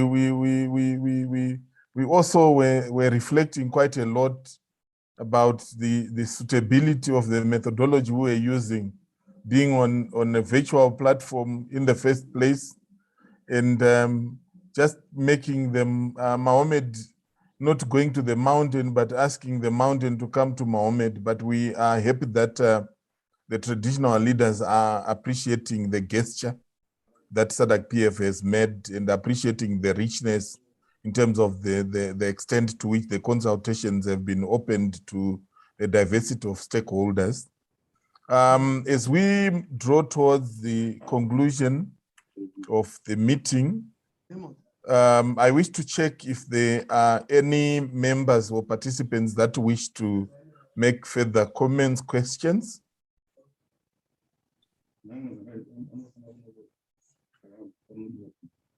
While we are doing that, I also wish to check with Professor Chitando if you are in the meeting and ready. Yes, I am. Thank you. Thank you very much. ICT, could we attend to the issues as agreed in terms of the mics?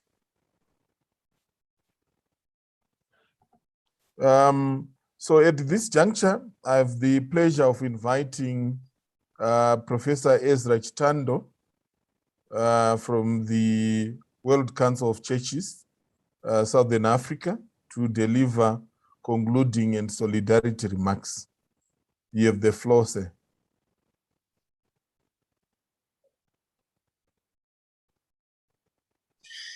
Thank you very much, moderator. Ladies and gentlemen, good afternoon. All protocols observed. Distinguished fellow participants, religious leaders and traditional leaders, it is my singular honor and privilege to give concluding and solidarity remarks on behalf of the World Council of Churches, the WCC. As the WCC, we are extremely grateful to the Sadc Parliamentary Forum for recognizing and appreciating the strategic role of religious and traditional leaders in the development and implementation of the Sadc gender-based violence GBV model law. Such has been the level of engagement and commitment that one must fight the temptation to say, and I quote, Let us remain here on this platform permanently. End of quote. Dear colleagues, we would not be the first ones to face this temptation. We read in Luke chapter 9, verses 32 to 33, that after an incredible experience on top of the mountain, Peter commented to Jesus that it was good that they were there and proposed building tents on top of the mountain. However, we are called upon to leave this mountain, this online platform, and return to our communities to continue our struggle against GBV. With this Sadc GBV model law, our motivation has been intensified.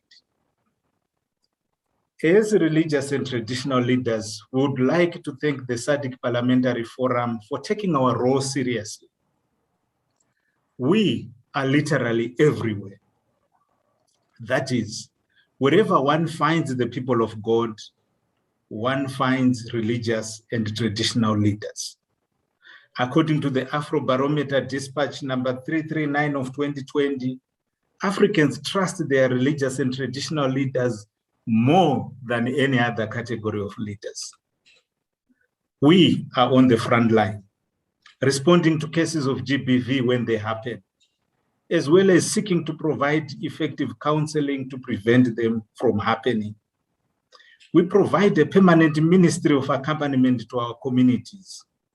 We take guidance from the Namibian proverb, which says, and I quote, "If the leader of a hunting party gets tired, all are tired," end of quote.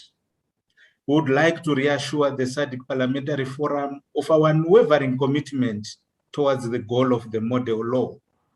This is to promote gender equality, reduce gender discrimination, and prevent abuses and acts of violence which are related to gender. For example, the World Council of Churches, its member churches and community activists are promoting the Thursdays in Black campaign. Today is a Thursday. Today, like every Thursday, I'm dressed in black to call for a world without rape and violence, for a world of gender justice. The badge that I put on every Thursday says, I quote, "Thursdays in Black towards a world without rape and violence." As we come down from this mountain and away from this platform, we do so with a sense of renewed hope and optimism. We will do all in our power to mobilize our communities to uphold the model law and resist GBV. Inspired by the promise of our sacred texts, that we will not labor in vain and that we shall overcome, we will work towards gender justice. In our engagement, we will sit at the feet of women. We do not want anybody to strike a woman, but we are reminded by one of our regions and continent's outstanding daughters, namely Winnie Madikizela Mandela. She said, and I quote, "When you strike a woman, you strike a rock," end of quote. Shoulder to shoulder with our daughters and sons, we will utilize the GBV model law and transform our homes, communities, nations, and the entire Sadc region into oases of love, laughter, and warmth. Kala ponawa, ngiyabonga, zikomo, kiyaliboga, ndolivua. I thank you. Over to you, moderator, and out. Thank you very much, Tando, the Minister of Accompaniment. And shall we build the tents and stay on top of the mountain? And you said no, we must conclude so that we go down the mountain and be able to do the work. Thank you very much for those well thought out, provoking, concluding remarks. We leave here motivated, as you said, with renewed hope that with the hand of our traditional leaders and religious leaders, we will be able to kick out gender-based violence from the Sadc region. This leaves me with the task of thanking everyone most heartily for finding time to come and engage with the Sadc Parliamentary Forum in this regard. As I said, our culture is to go to our Mrena and pay homage, not to invite them. But in circumstances where we are dictated by situations, we appreciate that you did not bother, that we did not follow the normal protocol, and you have been in the meeting and have been quite engaging. We appreciate. As promised by the Secretary General, the development of the model law is the beginning, not the end. And therefore, we shall continue to knock on your doors as we seek for the domestic process to make sure that the provisions of the model law find meaning and expression in the communities that you lead and live in. Thank you very much. Asante sana. Obrigado and merci. Have a good day.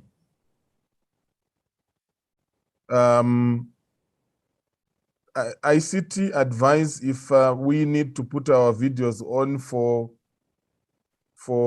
the photo session.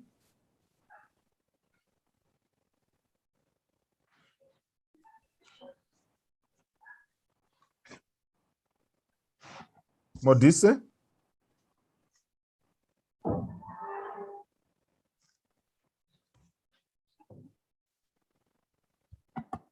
ICT and media, please advise.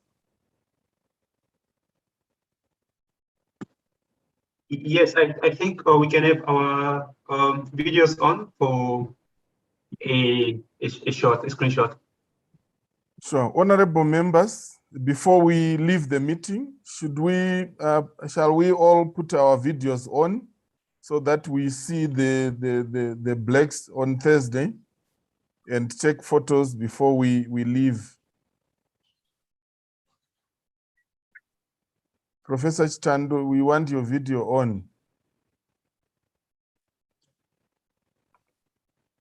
So thank you very much. For one reason, it says it failed to start the video camera. ICT, please. Are you able to assist? Yes, now it seems.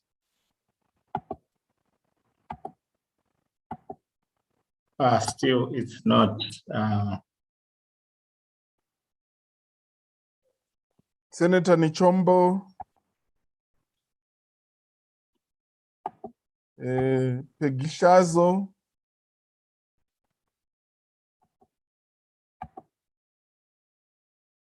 Can we have our videos on, please?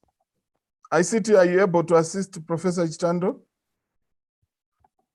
I think it's on his side because I tried asking him to switch on, but it's still not going through. Okay. I think it's a technical hiccup, but I will send my beautiful self. Okay. You advise us, ICT and media, when you are happy, and then we can conclude the meeting.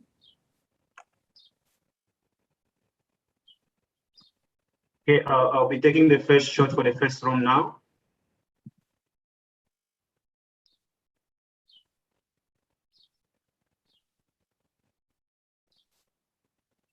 Perfect.